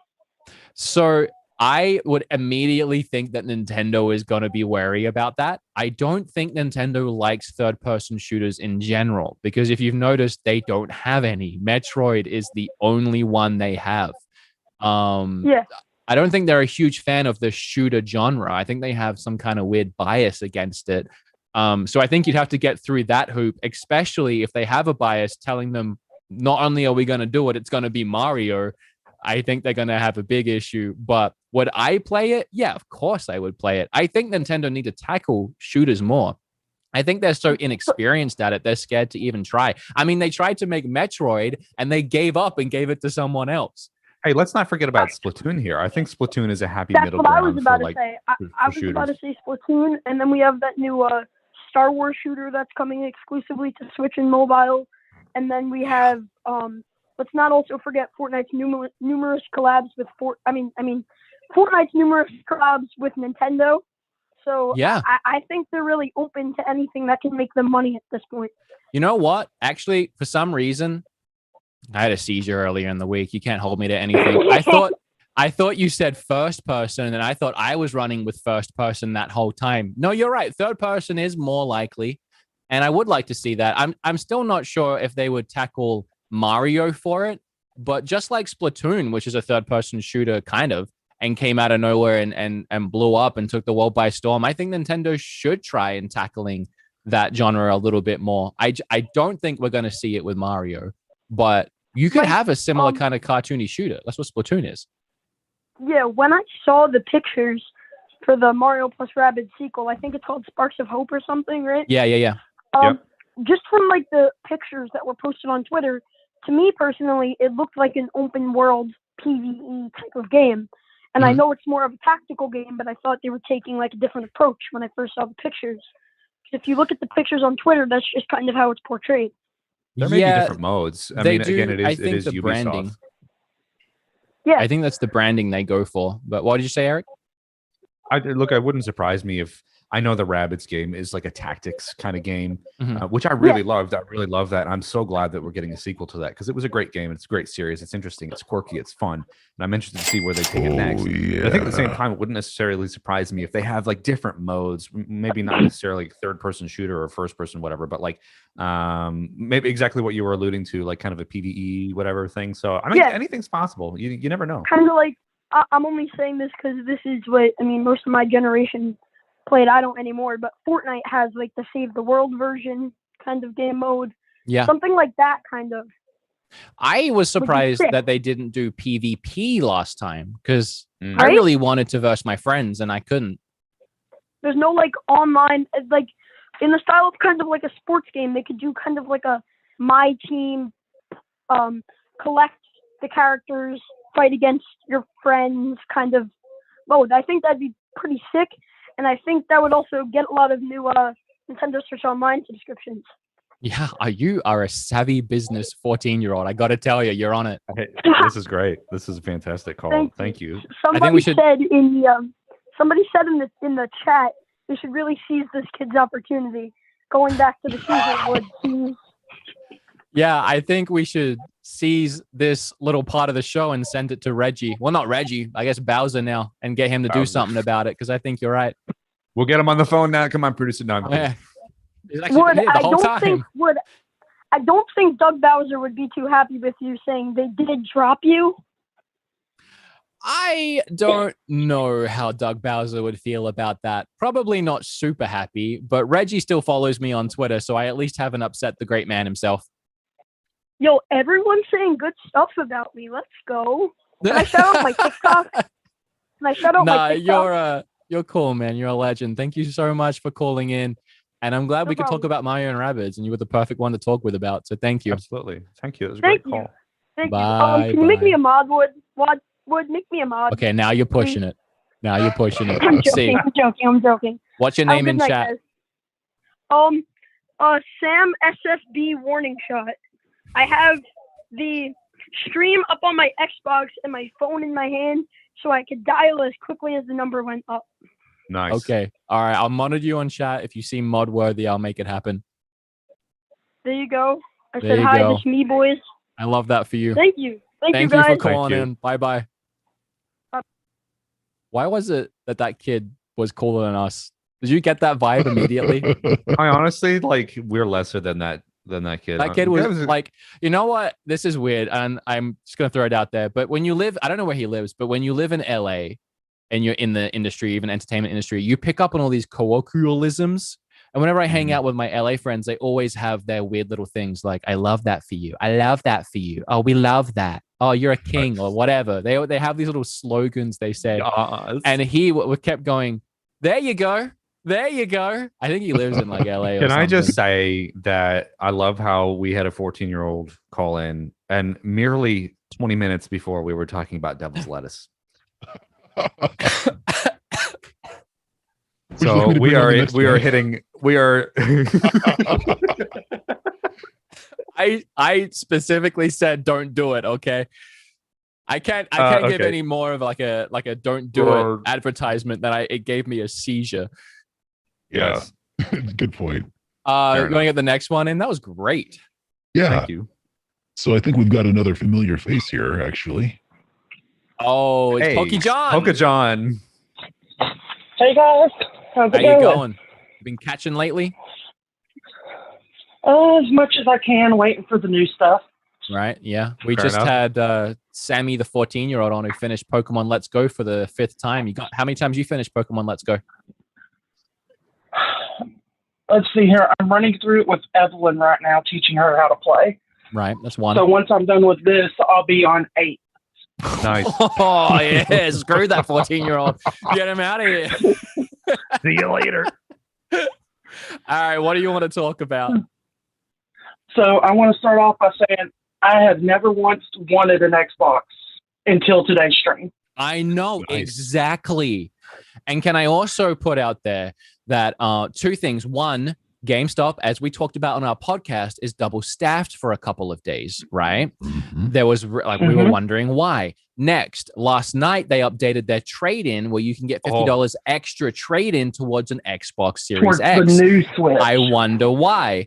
And also the new Switch, but we'll talk about that in a second. But the coming. Xbox Series X, I wonder why. And thirdly, and this is something that I found out through my girl Kim, who used to work at GameStop. GameStops were given an excess amount of Xbox Series X's, and they're not allowed to start selling them until like tomorrow or the next day, but they've been stockpiling them. They've had them in the store and they weren't allowed to sell them. They've had more in the store now than they did at launch. And I can tell you that it was because Xbox knew that event was going to be so hype that people were going to be running out to GameStop to try and get an Xbox, if for nothing else, Halo for the holidays. Am I right? Oh yeah, for sure. Wow. Oh, actually never played Halo. Why do you want an Xbox so bad then, other than like how awesome that event was? The Sea of Thieves trailer. Wow, really? The Sea of Thieves Wow. got you. And I wanted to talk to you and get your input on the game. Okay, what do you want to know?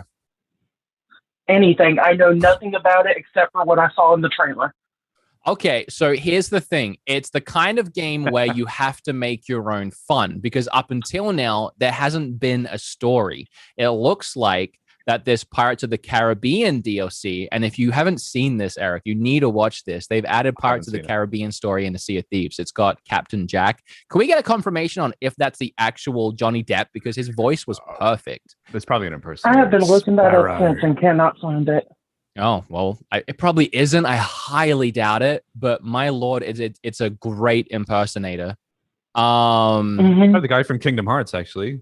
Might be. It could, because they're working with Disney for it. But so that's going to have a story. What that's going to entail, I can't really tell you because I haven't seen Sea of Thieves tackle a story yet. But the kind of game it is you just start the game and they'll give you a boat and it's a pretty plain looking normal boat. You can't upgrade the boat as far as like the weapons or anything. There's 3 different sizes. It just depends on how many people you want to play with. If you want to play with yourself or one friend, you just pick a little sloop. If you want to play with a bunch of people, you pick like a brigadier or whatever. You could fit up to 4 people on a boat. And then there's really from there, it's your own fun. You have to drive this thing yourself. So you have to work together between all the pulleys and the levers and like angling the sails and dropping the anchor, raising the anchor. Someone has to steer. So essentially someone does by default become the captain. So whoever's the most authoritative in your group. Sailing to islands takes a long time. You might get caught by pirates on the way, either NPCs or other players, or maybe it'll be a megalodon shark or the Kraken trying to sink you. The worst part is you're out there in the seas for so long, plundering for scraps and treasure. And when you finally get enough and you have to go back and catch it in, getting stuck by a ghost ship or a Kraken and then sinking and losing everything, you can literally lose like 4 hours of work or X amount of hours of work. But, you know, it's a ton of fun. And it's of like the stories that you make along the way. And it's built an entire community around it post-launch. I will say it's not for everyone. You will either have a ton of fun or find it really boring. As someone who likes D&D and likes the looting and the searching aspect and story building, this sounds amazing. Yeah, it sounds like you'll really enjoy it. And I'm excited for that DLC too. Yeah, they've added a lot of content since launch. Sorry, I have so much to say. No, you're fine. It's one of those games that did not appeal to me straight up. Like, it was like new IP from Rare, and I obviously love Rare. As I said, I want Banjo-Kazooie to come back so bad. I know they don't own the IP anymore, but still. And there's different people working there, so whatever. So Sea of Thieves, it's a cool idea in theory, but I think you have to have a certain lifestyle in order to be able to access that game so much. Like me as a parent, my time is so fleeting anyway. And I don't really want to make my own fun. I'd rather experience like a linear story. So like I understand the appeal to it, but it is not a game for me. So I'm glad that there's at least somebody on the other side of the fence this way, which is you. No, I pointed the wrong way. Whatever. So yeah, looks cool, but not for me.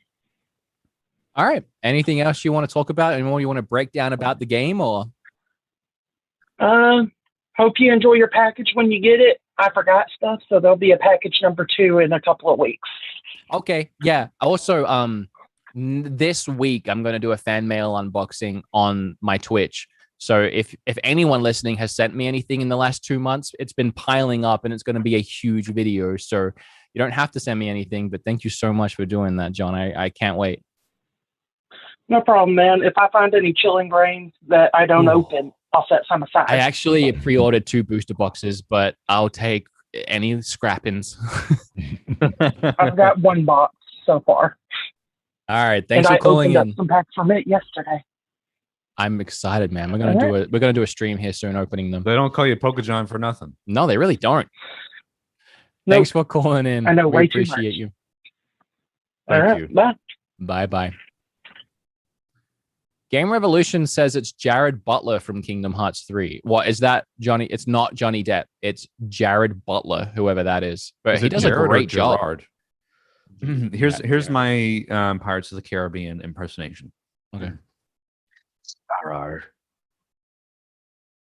Who's that supposed to be? Jack Sparrow. Like, you know, anytime anybody talks about Jack Sparrow, it's like Sparrow. It's actually Sparrow.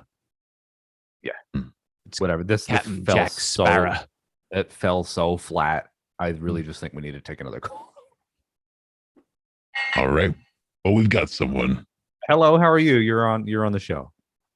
Oh, hello again. Hi. I am back. You say again, but I'm like voice deaf. Has my volume gone up? I sound really loud all of a sudden. I don't know. It's just hack again. I have a meeting in a bit, so I'll keep things brief. No. We love hearing from you. I'm literally voice deaf. I can't tell a lot of voices, but hi. Just be her robot. How are voice. you? Oh yeah, if I did the robot voice, would that help you out in knowing who I was? Immediately done it. Now you jog my memory. 100%. Dude, that was literally my favorite moment of the podcast so far. My goodness. That was so funny. I can't believe my phone cut out at the end. That's what that was. Oh my God, yeah. And that was funny too in a way, because I couldn't tell what was happening. What do you want to talk about? Again, I said I wanted to keep it brief, but the Edu Chronico trailer that dropped today was actually a Kickstarter project. Yes, someone told me that. So, Eric, if I you didn't know if anybody talked to you about that. I backed them on Kickstarter. I backed like $200 or something. Yeah, I think I mentioned it in my video, but I said I wasn't sure. But Eric, if you have something Googleable in front of you, you're gonna want to look at this one. Did you like Octopath Traveler? I haven't played it, but I love those kind of games, and I love that art you're style. Gonna love it. It looks like Octopath Traveler on drugs, which is What's something we shouldn't. It's really hard to pronounce and spell. What was it, Hack? I can spell it out for you. EIYUDEN.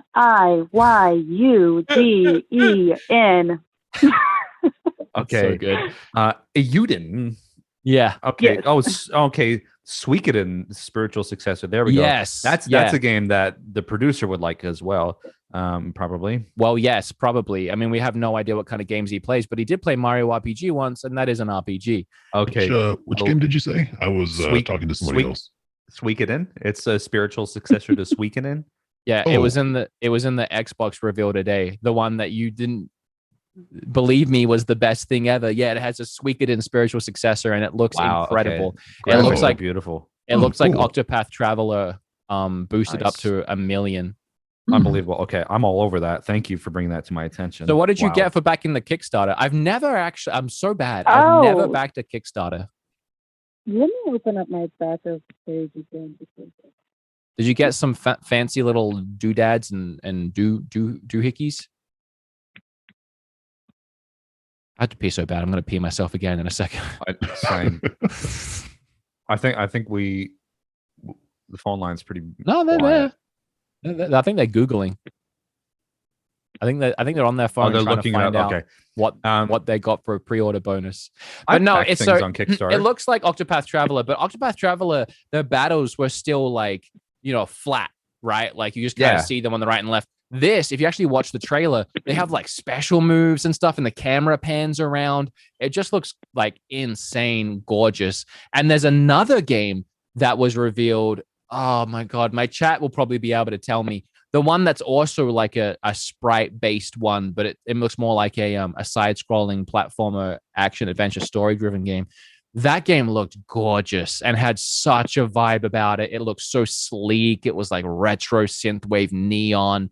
Like I honestly think out of everything I've seen, that's in my top 5 most excited for. And I love when that happens, because you go into these events kind of hoping to see certain things, but it's the things you don't expect to see, the things that just kind of pop out at you. That's like, my God, that's so exciting. It was the one word. It was like red something, I think, or like, God, I'm going to find it. McGrath says they've never heard of Suikoden. Oh, Suikoden 2 is the game that you want to play if you want to play one. Xbox game announcements. Let me take a look here. So good. Is our caller still there? Yeah, I don't know. Are you still there, Hack? Yeah, I was just letting you guys speak. I try not to interrupt. No, you're good. You're fine. Good. Sorry. Did you find the little bonuses, or you don't know? You don't know. Okay. All right. Is there anything else you want to talk with us about or mention, E3 or whatever? You just wanted to say hi and bye. Oh, yeah. It looks like they're trying to talk. Their mic's lighting up. I think their phone's having issues. Yeah. Maybe Redfall is the game, allegedly. No, it's Replaced is the one. Replaced? Redfall is a game, and I said Red, which confused them. But the one I'm thinking of is called Replaced. My God, I wish I could show it on stream. I wish I had a way of doing that. It's so good. Everybody look it up. Yeah, Replaced. All right, go ahead and Hack, unless you're there, and scream at us if you are, because we're going to drop your call, and we'll get the next one in. Yeah, I don't know if I'm disconnected or whatever, but you guys have a wonderful day, and do take care. Your phone has, like, crazy issues. It is. I'm getting a new one on Tuesday. Call us back once you got it. Yeah. Yes. Vegan, I have a meeting starting, so I'll talk to you guys later, and I'll probably listen to the stream in the background anyway. Bye-bye. Good luck with the meeting. Press 1 to proceed. Thank you for calling the Wood and That was my Eric best show. voice. Any more callers? We've got 2 more lined up if you're able to take them. Oh, I am definitely able. I am seriously going to pee soon, but I'm definitely able. Okay. Well, if you got to pee, go ahead. Oh, I got this. I can hold it. I won't burst. Okay. All right. Well, I've just added the next caller. Hello, how are you? You're on the show. Oh, hi. Hi. How you going? How's What's it your going? name? I'm doing pretty good. My name is Ian. Hi, Ian. What you want to talk about? Anything meet you. E3? So, I guess technically, since Summer Games Fest is part of the E3 now, it's the Tiny Tina's Wonderlands, the spinoff for Borderlands. Yeah, you're excited about that, huh? Oh, okay. I have loved Borderlands since the second game came out, and I've played every game since. And just seeing that Tiny Tina is getting her own spinoff is so exciting. You'll have to teach me a little bit here because I honestly have not looked into that game at all. What kind of game is it? It's, think of like Diablo, but first person, but without the random world generation. Without the random world? Yeah. Okay. So it's all like a preset world. It's all story driven and stuff. Okay. So, yeah, that sounds great. And it would have the Borderlands sense of humor. yes. Yeah. All based on one crazy 14-year-old child that is just controlling everything. Yeah, I mean, we've dealt with our fair share of crazy 14-year-olds today, let me tell you. I know. Yeah, I guess we have, haven't we? The only other thing that I got super excited for would be the Rainbow Six is it Extinction or Extraction? Yeah, okay. So that one was weird. That was revealed in Ubisoft's event. So Rainbow Six Siege, and correct me if I'm wrong here, but Rainbow Six Siege is that game where it's like team 6 versus 6, and you kind of like one team's in the building and you got to try and get in, and then vice versa, and you try and win rounds. And it looks like they've removed that aspect completely, but it's the same name, but now it's teams versus aliens, and you're breaking into facilities, killing aliens. Interesting. See, what I'm really wondering is, like, is it gonna be like a completely separate game? Or are you gonna have to buy a new game, or is it gonna be like an expansion, like a side? Oh, I think it's definitely a completely separate thing. I think that it's kind of more of a spin-off, if anything. I don't think it's tied in at all. It's kind of like Red Dead Redemption Zombies, I think. Oh yeah, the Undead Nightmare. Yeah, which was great, by the way. I wish they'd do that again with the new one. Yeah. But yeah, no, like it looks fun. I tried playing Rainbow Siege with my friends at one point because they're big into it, and I sucked and I just felt so like useless in that game. But this one looks more interesting. The only thing to me in the trailer I noted was they had a bunch of different enemy types, but they all seemed very stagnant. They weren't really moving much. They weren't super animated or fast. They were really slow moving. And the whole trailer was really slow moving. Yeah. And I think it's something about like they're trying this new thing. Like Rainbow Six didn't have NPCs for like other than like you had to rescue a hostage or something in one of the game modes. And I think that was like their only point of an NPC. So I think they're just trying this, and it's just a little slow for them. I was sorry. No one told me, but we had a $33 donation from Allie Snow. Like, yo, what? 20 minutes ago. Allie, I'm so sorry I missed it. And I don't want to. Oh my gosh. I'm not trying to cut off our guest here, but I'll read that in a second. Y'all are great.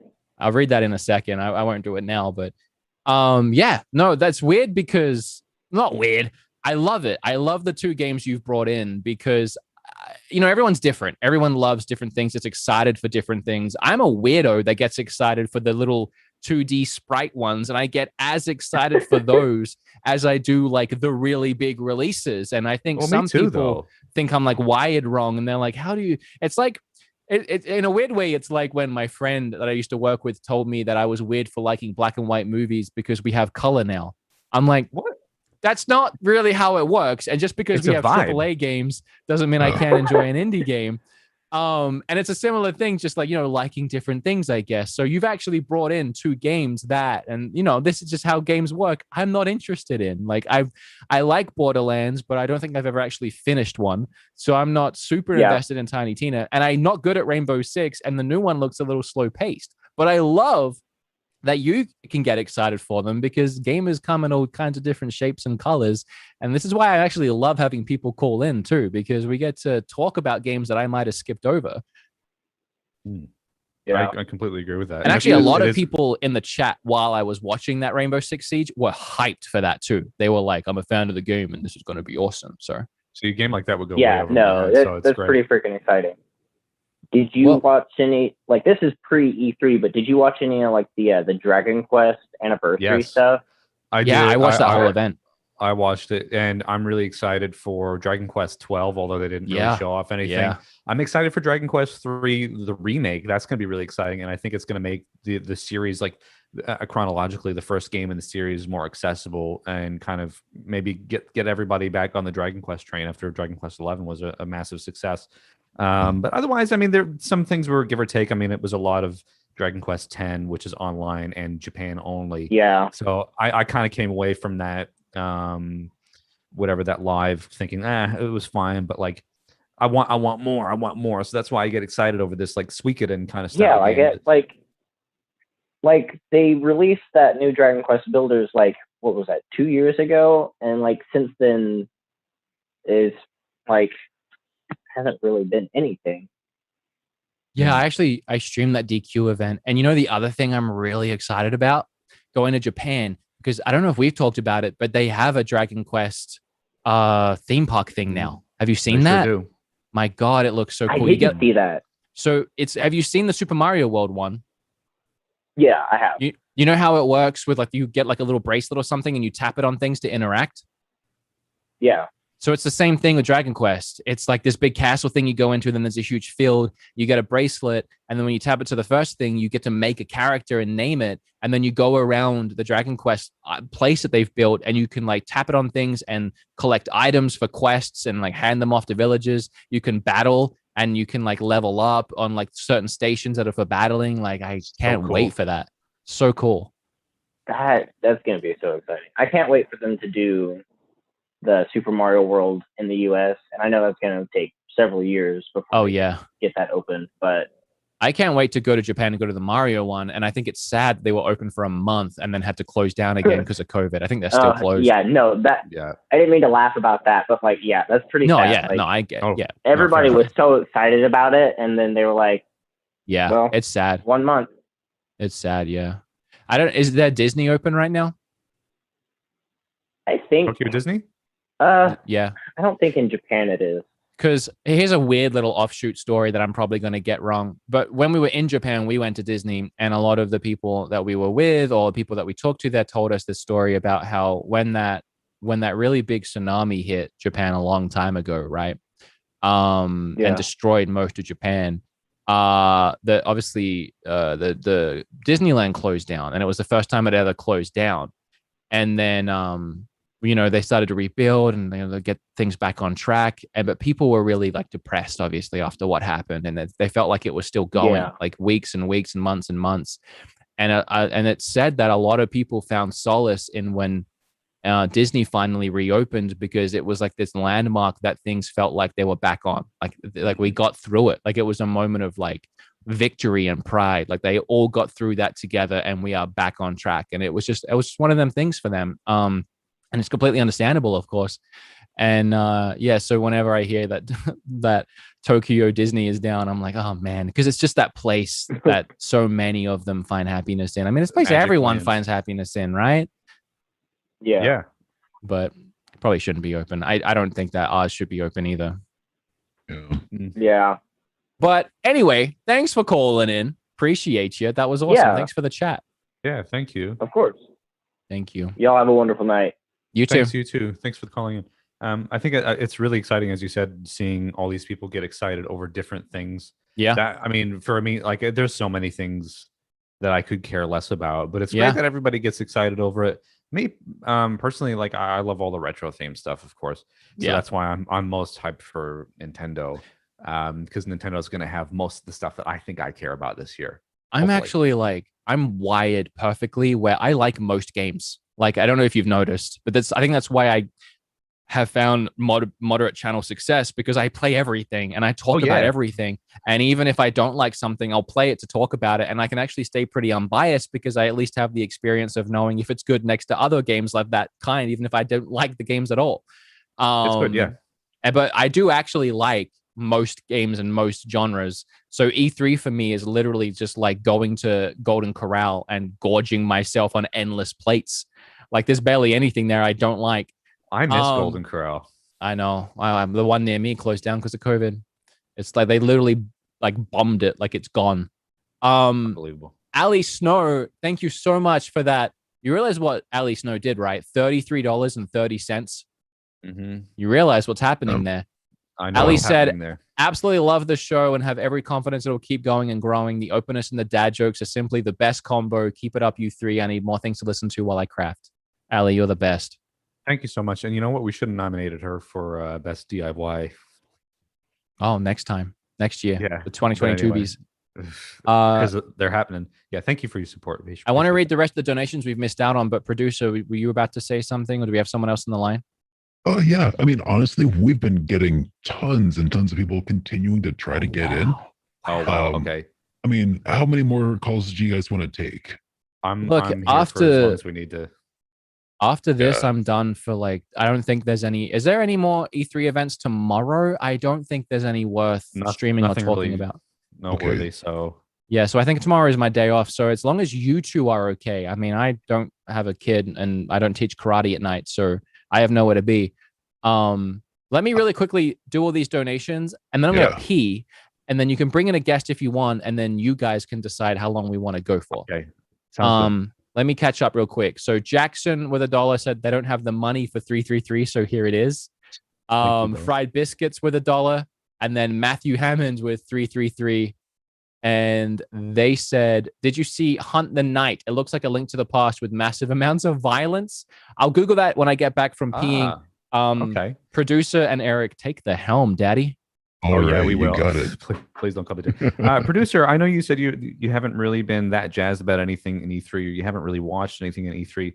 But is there anything that you have on your wish list, I guess, in terms of E3 this year? Is there anything that you were hyped about without giving away too much? Well, I mean, honestly, I've been living under a rock as far as E3 is concerned, because like every time that there's a new game or a new console or something else like that comes out, I'm like, cha-ching, there goes my money. You know, it's like it's more like it's becoming a burden to have such an enormous backlog of games that I want to eventually play, you know? So I'm just kind of I'm easing off of like the E3 news cycle and stuff, and just kind of focusing on what I've already got, you know. Someday I'll be able to afford a PS5 or something, but for now, you know, I'm kind of good, honestly. Same for me, and I've said this even on my personal streams and Twitter as well. Like PlayStation 5 right now is very inaccessible. Obviously, Sony has decided to not participate in E3 this year, and you know what? Fair enough. If you don't have a whole lot to show off, then I mean, don't bother. I mean, my backlog is so massive. I haven't even gotten to Shenmue 3 yet, so that tells you how my backlog is looking.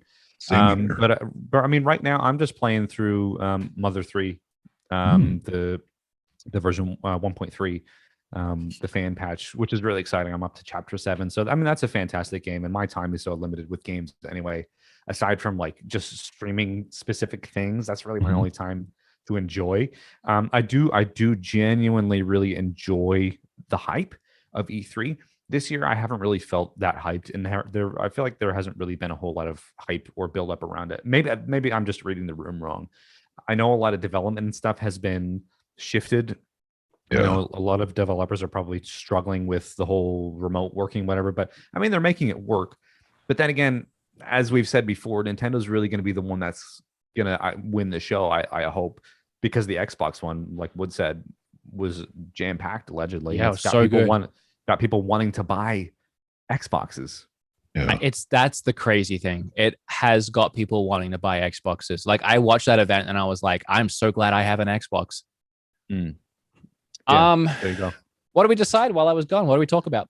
I was just continuing the E3 chatter. So look, I might quickly pee as well. Sorry to be TMI. I'll be 30 seconds. Should we get the guest in while you're gone, or should I wait? I don't know. They probably just want to talk to you, so we can. No, shut up. I just feel bad they're sat in the waiting room for so long. They Why have go? been very patient. They can wait. They'll wait. Okay, They'll pay the charges because you have wait 30 to pee. seconds. All right, I'll be right back. You continue the chatter. God, he had to go there, huh?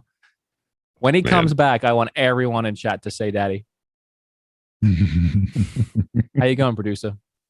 I'm going pretty good, man. You know what sucks is there's a lot of things I want to talk with you about and get your opinion on, but I don't want you to divulge too much of your personal information because I know how secretive you are. That's why you built that bunker in Idaho. Yeah, I mean, wherever you built that bunker. Definitely, okay, let me just tell you, I let you into my circle of trust. I know. You can't just go giving away massive details about. I'm so sorry. It's okay. We can work through this. It wasn't. I don't even know what I said. I don't think it was that. It's okay. It's like the Greenland, right? Like, where do you live? I don't even know. The bunker is mobile. We can move it elsewhere. Oh, really? You built it? I thought it was like 10 feet underground. I mean, it's variable. It's got a drill on it. Yep. That'd be pretty badass. I live in a technodrome. You know that there are actually people in LA that have these huge underground bunkers under their houses now. And there's also a place there's like a big giant open field lot and they're building bunkers. And if you stand there, you see like the mounds where the bunkers are. They're $25,000 each and you can buy a bunker. That sounds amazing, actually. Some people are buying bunkers like for $25K and moving into their bunker. Dude, because that would be like, so soundproof. Okay, bunker studio. There we go. Yeah, right. When everybody is stateside, I'll come back from Antarctica and we can all hunker in a bunker with the soundproof walls and just have the loudest podcast or show that there ever was. Hey, seize the day. Yeah, seize the day. I tell you what, remember back in the old days, in the old world, when you used to take a pee break in the middle of a movie, it's like, what am I missing? Something's happening. I gotta like blast it out and then run back, which is what I did. I don't think I've ever actually had to pee during a movie, and there have been times where I got close to peeing myself, but I refused because there's never a good time. You're always gonna miss something. I did it once during Aquaman, and you can probably guess why. So, what? Peed yourself? No, I had to go and pee. I had to go because look at the chat. What is the chat talking about? Like, I don't understand. Oh, guys, that's not cool. Don't do that.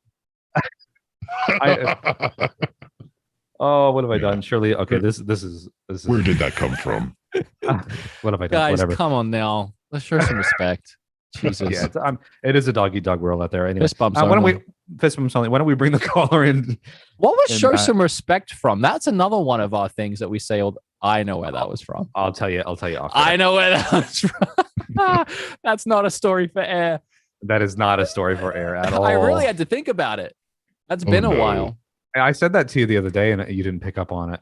Yeah, I forgot about that one. So here's a little story, and we won't tell where they came from.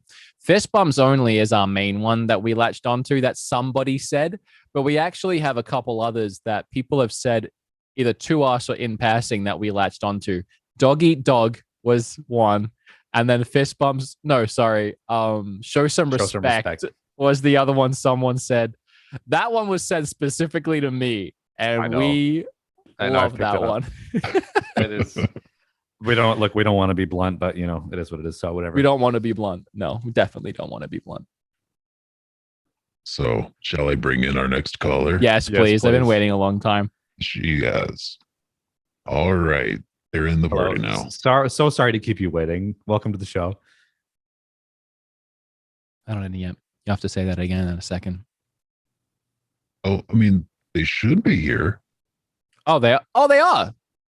Yeah. Why is... Okay, never mind. Yvonne, are you there?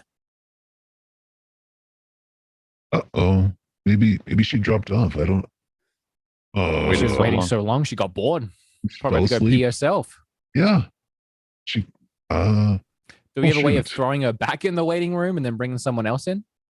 Oh man, how about I'll keep my. I think, gosh, if the line died, then they might. I don't know. It's okay.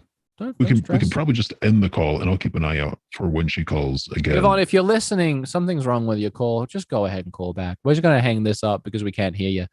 But we'll get you back in ASAP if you call back. Yeah. Go ahead and just bring someone in when you can. I'm just gonna look at some other random things. Oh God, that was random. You ever played Smite or seen Smite? It's a MOBA, but in like third person, and it's got like it's one of them. It's like League of Legends. Yeah, but imagine. So the thing they've added is Stranger Things DLC. Oh, okay. So they've added L, Hopper, and a Demigorgon, and something else. I think the Mind Flayer. But it's so off-putting in the game because imagine League of Legends, but it's all like gods and wizards, and then you just have like L and Hopper. It's so strange. But that's cool. New Tales of Arise trailer. That actually looked really good. Some people we know might be excited about that. Okay, so yeah, I know. I've got somebody else here who can join in if you'd like. Okay. Do they like Tales of Arise? I have no idea. We'll have to ask him. Let's go ahead and bring him in. All right, and here you are. Hello. Hi. Welcome to the show. Who we got? Hi, this is Carlo. I recently left a donation under 420. Oh, nice. Thank you so much for that donation. You know what I love? This is the first time anyone's ever called in and been like, hey, I just donated and I can actually thank you on the phone. Well, I'm happy to donate. First off, Wood. Yeah. Big fan. Thank you. Reason why I love my Switch. You help me find new games. That's what I do. It's my job. So I get paid big bucks. Not by Nintendo, though. They hate me. Oh, yeah. Eric, love your personality. Keep killing it, man. Thank you. Producer, fantastic, man. Oh, thank you so much. My God, this guy is all smiles. This guy donated 420 for a reason. He is chill. He is chill guy. What do you want to talk about, Carlo? Well, first off, I made it to Marfa, Texas. That's where I was heading off to. Wood. Right, you were the guy going through. So where's Marfa in relation to Fort Worth? It's towards. I don't know if you know where Alpine is. Yeah, actually. So you're kind of close. You're in like an hour. Yeah, pretty much. Okay. Well, yeah. I'll yell out the window if you want to see if you can hear me. For what it's worth, down. You're pretty close. Pretty close. Did you say what is Fort Worth? That's pretty close. I said Fort what it's worth. It's pretty close. Oh, I knew there was a dad joke in there somewhere. I'd say that I'm sorry I didn't laugh, but it's not like I ever laugh. I can tell by the look in his eye. He's like waiting for someone to not laugh. I know. Okay, so you're in Texas. I love it. You driving through? Are you visiting? What's going on? Right now I'm about to go shoot a movie this whole week. So nice. Oh, what movie? So can't say confidential. Okay. Just say it's big. But, wow. Need an extra? Yeah. You know, a lot of people ask that. A lot of people aren't me. A lot of people aren't you. That would be you were just in hero mode after all. So I was just in a movie, a theatrical release. You know, so if you want star power walking in, that would be great. But okay, I have a serious question for you, Wood. Oh, well, serious. So about this Xbox situation. So why should I get this Xbox if all the releases are coming until next year? What drives me to buy it now? Okay, that's a good point. I got to say first off though, if the releases you're looking forward to are next year, then you have no reason to go pick one up because they're coming out next year. But to have an Xbox right now irrelevant of what's coming, it's just in the near future, obviously you have Halo, which a lot of people love, but I think the main reason is Game Pass, and I will boast Game Pass until my throat goes hoarse, because you could buy an Xbox right now. I actually cut this rant out of my video today because I go on it so much. I get sick of hearing myself say it, but you could go out right now, buy an Xbox and get your normal subscription to the live service, which is now entangled with Game Pass, something you're going to have to buy if you want to play online anyway, something you're going to have to buy if you buy a PlayStation and you're going to want to play online or use any of PlayStation's benefits. But the difference is you're done at that point. You can get every single Xbox exclusive that's ever come and gone from this generation, last generation, the previous generation. You can download them all using Game Pass for free. Plus, you get EA Play, which is another service that's full of games. That's free to you. Bethesda is on there now, so that's free to you. You have endless titles. Then there's indies. There's other big budget titles. There's GDA.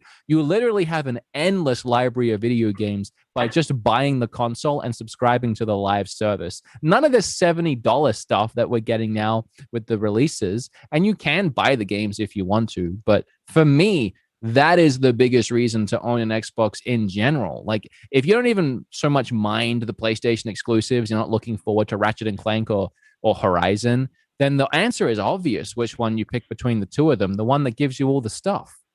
Yeah, it's incredibly accessible right now. Like, I made the mistake of buying a couple titles that are available on Game Pass, only to then realize that I can pay, however much per month and then have all of these library of games. The only caveat is you don't own them. So I guess it comes back to that whole physical versus digital thing. And I know they do have digital only versions of the Xbox, so it depends on what your thing is. Plus the install base on the Xbox is quite large. I mean, you have all these games that you can play, 360 games, original Xbox games. So I mean, you literally it can be your one-stop shop for your entertainment. Which originally they pitched the Xbox as a couple of years ago when they announced the Xbox One. Yeah. Or your whole gaming thing. I mean, it is literally the end all be all of consoles. So I mean, although there may be some titles that are getting hyped up now for next year, there's no reason to not get one today because there's plenty of games to play. So in my opinion, I would definitely recommend it. It is the best place for gaming right now. Just how accessible it is, how many things it has. I mean, and that's before you even go into the technical stuff that a lot of people don't care about. Like the Xbox Series X can do things the PlayStation isn't doing. The Series X was the only place that ran the new Mass Effect Legendary Edition at 120 FPS. Even PC couldn't figure it out, but Xbox could. Now it's getting, like Doom at 120 FPS. It can push a little bit further. It can do a little bit more on that end. Then the UI is so much more user-friendly, in my opinion. The party chat system and all of that is better, in my opinion. Plus, if you're on the go, which it sounds like you are, you can still play Xbox.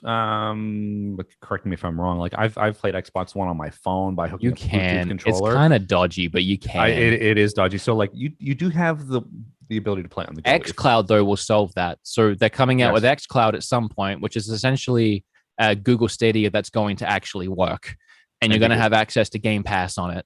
So. Yeah, I mean, in my opinion, there's just so many reasons to get one. So have I convinced you?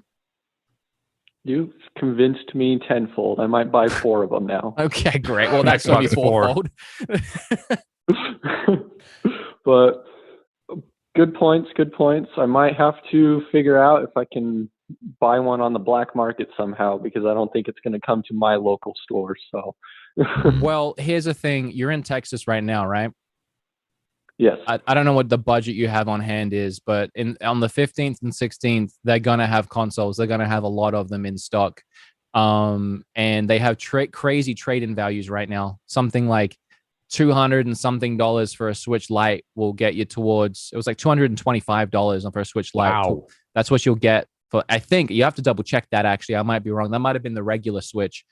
But still the trade-in values are crazy. You can like knock off half the price if you're trying to get one of those consoles and you have something lying around you're not using. Even the previous consoles they're giving you a huge amount for. I think I think my Xbox One is trading in for like 150 or something. You can't even sell it for that, like on Facebook. Yeah, I know. Whatever. So get yourself the trade-in credit and get, upcycle, go get them. But yeah, there you go. Well, okay. Well, I might have to look into that. Look into it. I appreciate you. Thank you so much for the donation too. Do you have anything else you want to add? Just want to say one thing. I just enjoy your guys' presence. Thanks for the company on the way up here to Marfa. Thank you so much for listening. We appreciate you and everyone listening. This has been a really fun stream. Thank you. Yeah. Well, you guys have a good rest of your night, and I'll listen to you next Sunday. Yes. You too, Carlo. Thank you. You too. Awesome. Wow, what a guy. Mm-hmm. Wow. How we feeling? How we doing, boys? I say if we want to start talking about the Nintendo stuff, we should start talking about that because I probably have not a lot of time. We probably should if we want to not stream forever. Yeah. Producer, what's your feels? Do we have people in there? I'm running out of time, but we did get Evie calling back in, and I'd feel awfully bad not answering. Okay. All right, how much time do you have left, producer? Not much. Okay, get him in. We're going to rush this. All right. You there, Evie? Yeah. Hi. Thanks for calling in. Hi. Hi. Sorry that didn't work out before. No, that's okay. I'm sorry that I was late to the podcast. I was asleep, and ironically, it's because I had a seizure yesterday. Well, no. Firstly, we wouldn't have noticed if you didn't say anything, so you outed yourself. And secondly, why? What happened? So I have a lot of disorders. I have a genetic disorder called Ehlers-Danlos syndrome, which basically it means the collagen in my entire body is defective, and it just means that it could cause a whole array of other symptoms. No two patients are the same because it just depends on how it affects you. You could live your entire life having very little symptoms, or you could be really, really bad off. I'm kind of in the middle. I know that I've already lost a couple friends that are my age, if not younger, because I'm 27, because of complications due to it. Mm-hmm. But what causes my seizures is I have a secondary condition called mast cell activation syndrome, which basically means I'm allergic to the world. So my body perceives everything as an allergy. So even emotions, mine is anxiety. If I get too anxious, I could have a seizure. If some people, if they get too happy, they could have a seizure. The body just falsely perceives it as a allergic reaction, and you can even go into anaphylaxis from it. So then I'm on 24-hour Benadryl. I have a PICC line in my chest, so I have to be on Benadryl all the time. And then I also have rescue Benadryl, so I pushed that last night, and then I just been taking it easy today. I'm so used to them now that I really know how to take care of it. Well, okay, so I have a few questions, if that's okay. So you have allergic reactions to things, or at least what your body perceives as an allergic reaction to thing, and it induces a seizure. So I apologize, but because that just happened to me, I'm thinking about myself, which makes me think maybe there was something I had an allergic reaction to, an actual allergic reaction to. My next question is, when you have these allergic reactions, what happens to you when you have a seizure? Do you get lightheaded? Do you pass out? Do you wake up realizing that you're having one? Is it something that you don't pass out? Do you just kind of have it? If you're okay talking about it? Oh, I'm totally open talking about it. I think it brings awareness to the disorders that I have. So I'm really open with my medical condition and everything. But the mast cell activation syndrome, I saw in chat that someone said they also have it too. Mast cell activation syndrome, basically you can have two allergic reactions. One is called a true reaction, and one is called a not true reaction. And it doesn't mean that it's not happening, because clearly it's happening. But what that means is that the true reactions are what people typically are allergic to, like nuts, anything like that, like fish. Non-true reactions are when you have an allergic reaction to something that technically and typically you can't really have an allergic reaction to, like the smell of smoke, or anxiety, or overtly happiness. Those are called not true reactions. But just because it's labeled that doesn't mean that it's not happening. When I get too anxious, I go into like an allergic reaction. My throat swells up. I carry an EpiPen with me all the time. Oh, so it's like an actual. It's like your body. Your body will actually perceive these not true triggers as real triggers, as if it's like really an allergic reaction. And mast cell activation syndrome can cause an array of different things, from anywhere to like, you know, the normal stuffy runny nose to seizures. And I had had a brain scan already, and they even did one of those things where they hook up your head to electrodes for like 2 days and they videotape you. Oh, God. And that's how I knew that it wasn't epileptic related, because there was no epileptic activity on the scan. But like I said, when I was diagnosed with mast cell, and then I told my allergist I suffer from unknown seizures, she was like, that's what's causing it. But if everything else has been ruled out, that has to be what's causing it. Because what happens with me is, first of all, I do have a trigger. I'll smell smoke, specifically like cigarette smoke, even if it's not there. So I'll look to whoever I'm with and I'll be like, do you smell smoke? And if they're like, yeah, I'm like, okay, cool. But if they're like, no, I'm like, I need to get down now. Oh my God. I have about like a 10 to 15 second like window to like lie down or get somewhere where I'm not gonna like just fall straight onto the floor. I'm pretty short, so it's not a long fall, but still. So I then sometimes I'm aware, but sometimes I'm not. And a lot of the times it's almost like sleep paralysis. Like I can kind of feel the pain, but I like can't open my eyes. I can't like control what's going on. And like you said, like a few minutes can seem like seconds. And then I'm back. And that's how I knew that it would be really hard on Kim and not just you, because my boyfriend has had to watch me go through that. My mom, who's not my real mom, she's my adopted mom. She's actually 80 years old because she took me in when she was in her 50s. She's my great aunt. And she cried the first time it happened because we didn't know what was going on. And finally, my boyfriend had to like record it so that we could show the doctor. And I saw the video, and it does look pretty bad. So that's why I was like, oh my goodness.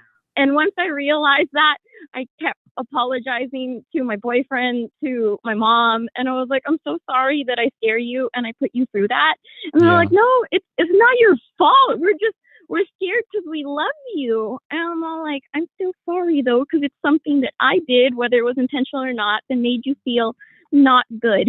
So I'm still I felt sorry. horrible. I felt really bad because I just couldn't imagine seeing her do that. And I could tell she was freaked.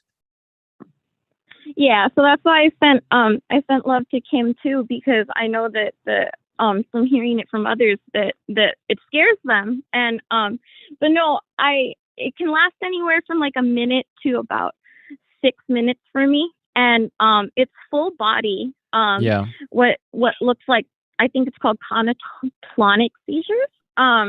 But it's full body, and if you really pay attention, like I looked in the video, half of my body gets it worse than the other one. So like I'm like spasming and twitching even worse.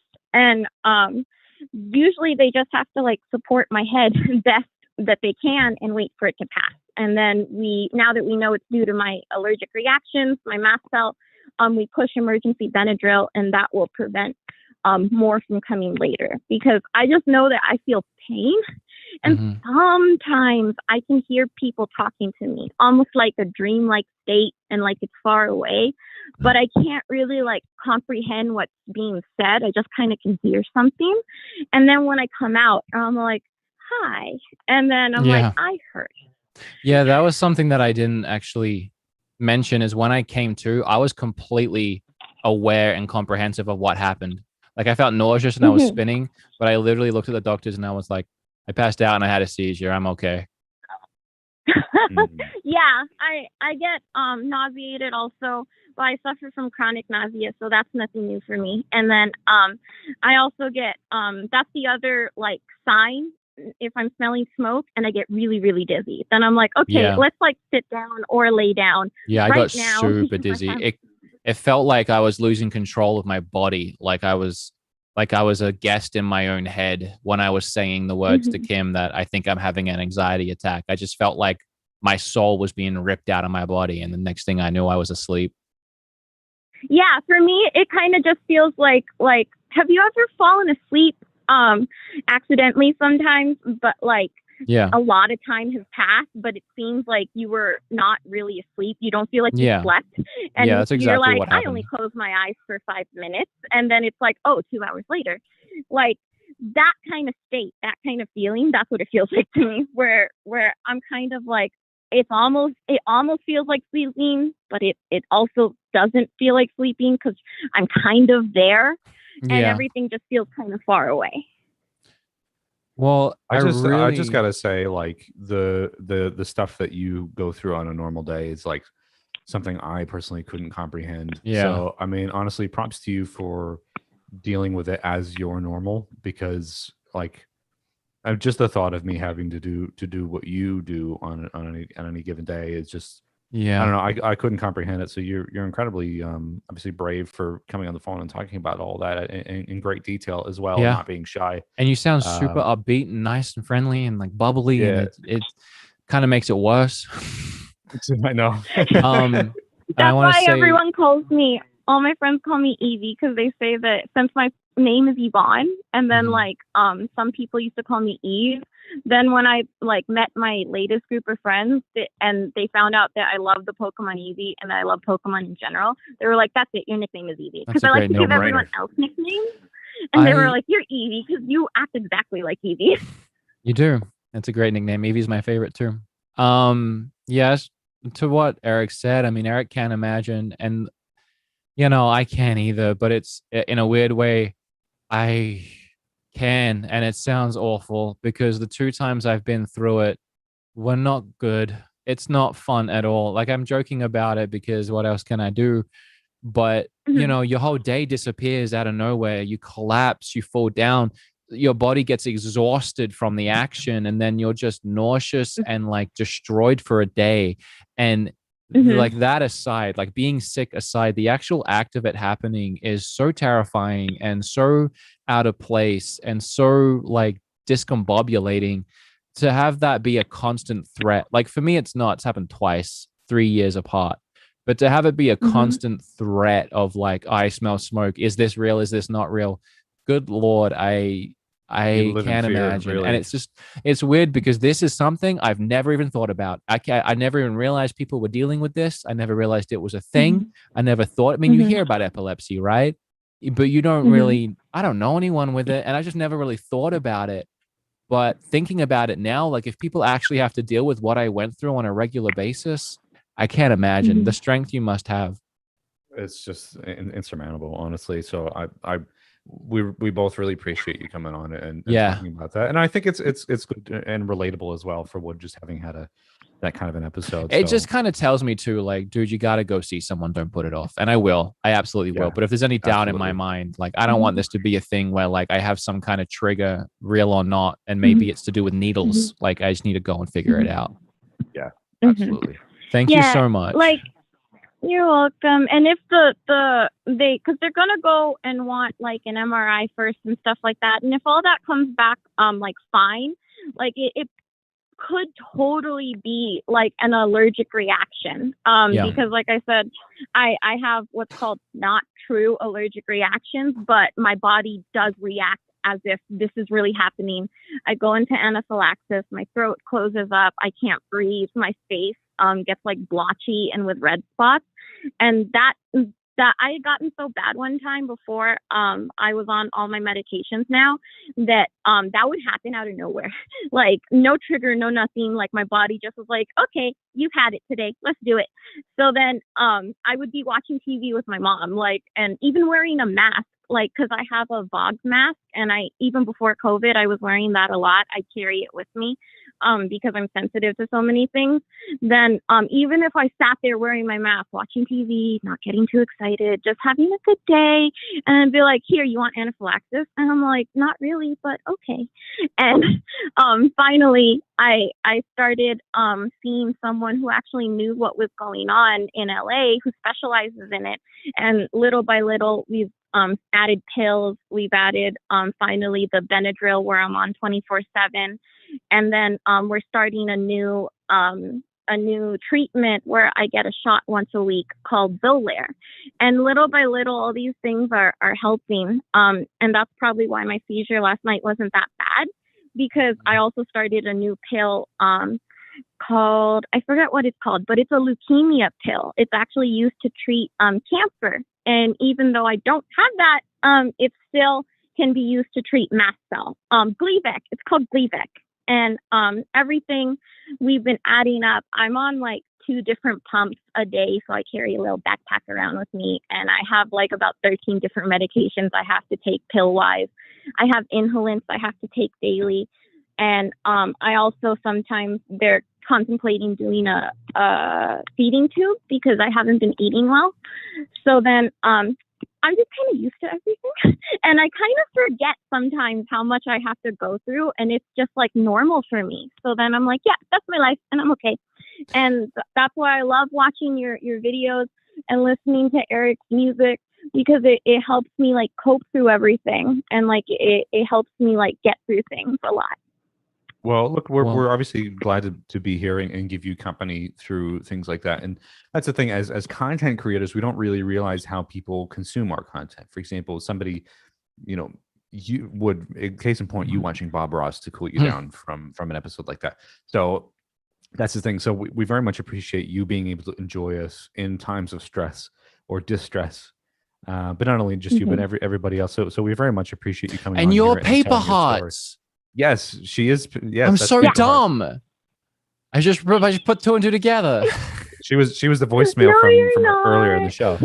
Thank you so much for calling in and with the thank voicemail. you so much. You're our favorite today. We love you. Thank you for sharing your story, and I'll talk to you soon in the chats. We'll talk to you on Twitter in the chat. Thank you, Yvonne. And if you wanna make me a mod, I'm here now. But okay, I know what I'm doing tomorrow. I'm gonna go to Barnes and Noble, so there's a different IP address, and I'm gonna take all my devices and I'm gonna play the show. Thank you, I appreciate appreciate the support. All right, thank you. Have fun. Bye. Love everyone. Bye. Wow, what an absolute doll. That's one way to put it. Honestly, that was a great call. I've learned a lot, and I learned a lot. Made me and I think it's good to have that conversation too, because no one in here thought I brought this conversation in for any other reason than just to tell it.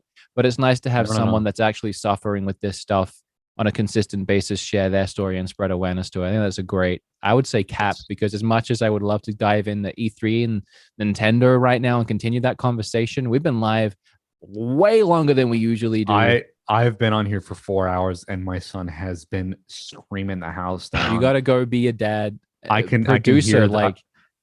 I can hear the kids screaming at him too. Like, we want to learn karate. Yeah, Daddy. It's true. We got to get out of here. This has been an absolute blast of a stream, though. It was so fun. I've been trying to ban those bots in chat, by the way. I can't figure out how. I don't know why it won't let me. I really don't. And I'm sorry that kept getting spammed, but I appreciate everyone that was still talking and having a good time. We very much appreciate that. And look, I'm sure we can continue the E3 chatter at some other stage. I mean, as we alluded to earlier, I think the most important one is still yet to come with all the Nintendo stuff. So we'll keep our eyes peeled. I mean, Wood's going to be streaming the E3 thing. Yeah. I'll stream the Nintendo Direct, and you'll have a reaction video from me screaming about it, and then maybe we can just catch up on it next week on the show. Yeah, look, I'll be, much to my dismay, and Amber and we talked about it, and she convinced me to do it. I'll be set up here at 1:30 doing an E3 Nintendo Direct stream as well. So who knows how that's going to go, if I'll even be awake for it. But if you want to follow along, twitch.tv/RetroGameRemix, I'll be doing that. for the few people that want to come and join, just because I want to share my E3 experience with somebody as well. I'm quite excited, and hey, you never know. N64 Mini might be coming. We'll say that.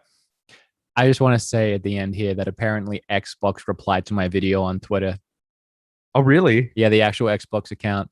Someone Nice. in chat just told me my thing was it finally happened, y'all. Xbox is back and Microsoft just won E3, and then they commented technically everyone's a winner because games. Yes. Why you got to be so wholesome? I know Xbox on Twitter is so wholesome. All right, guys. That's our show. Thank you so much for your support. It was a different one. It's an official episode that's not in the number rankings, but it's going to be uploaded to the channel and edited and the whole deal. Maybe. This is long. I've personally been recording here for 2.5 hours. I've been recording for 2.5 also. Yep. Yeah. Producer, any final words you want to throw out? Just this one. Fist bumps only. It's become a thing now, hasn't it? Let's go.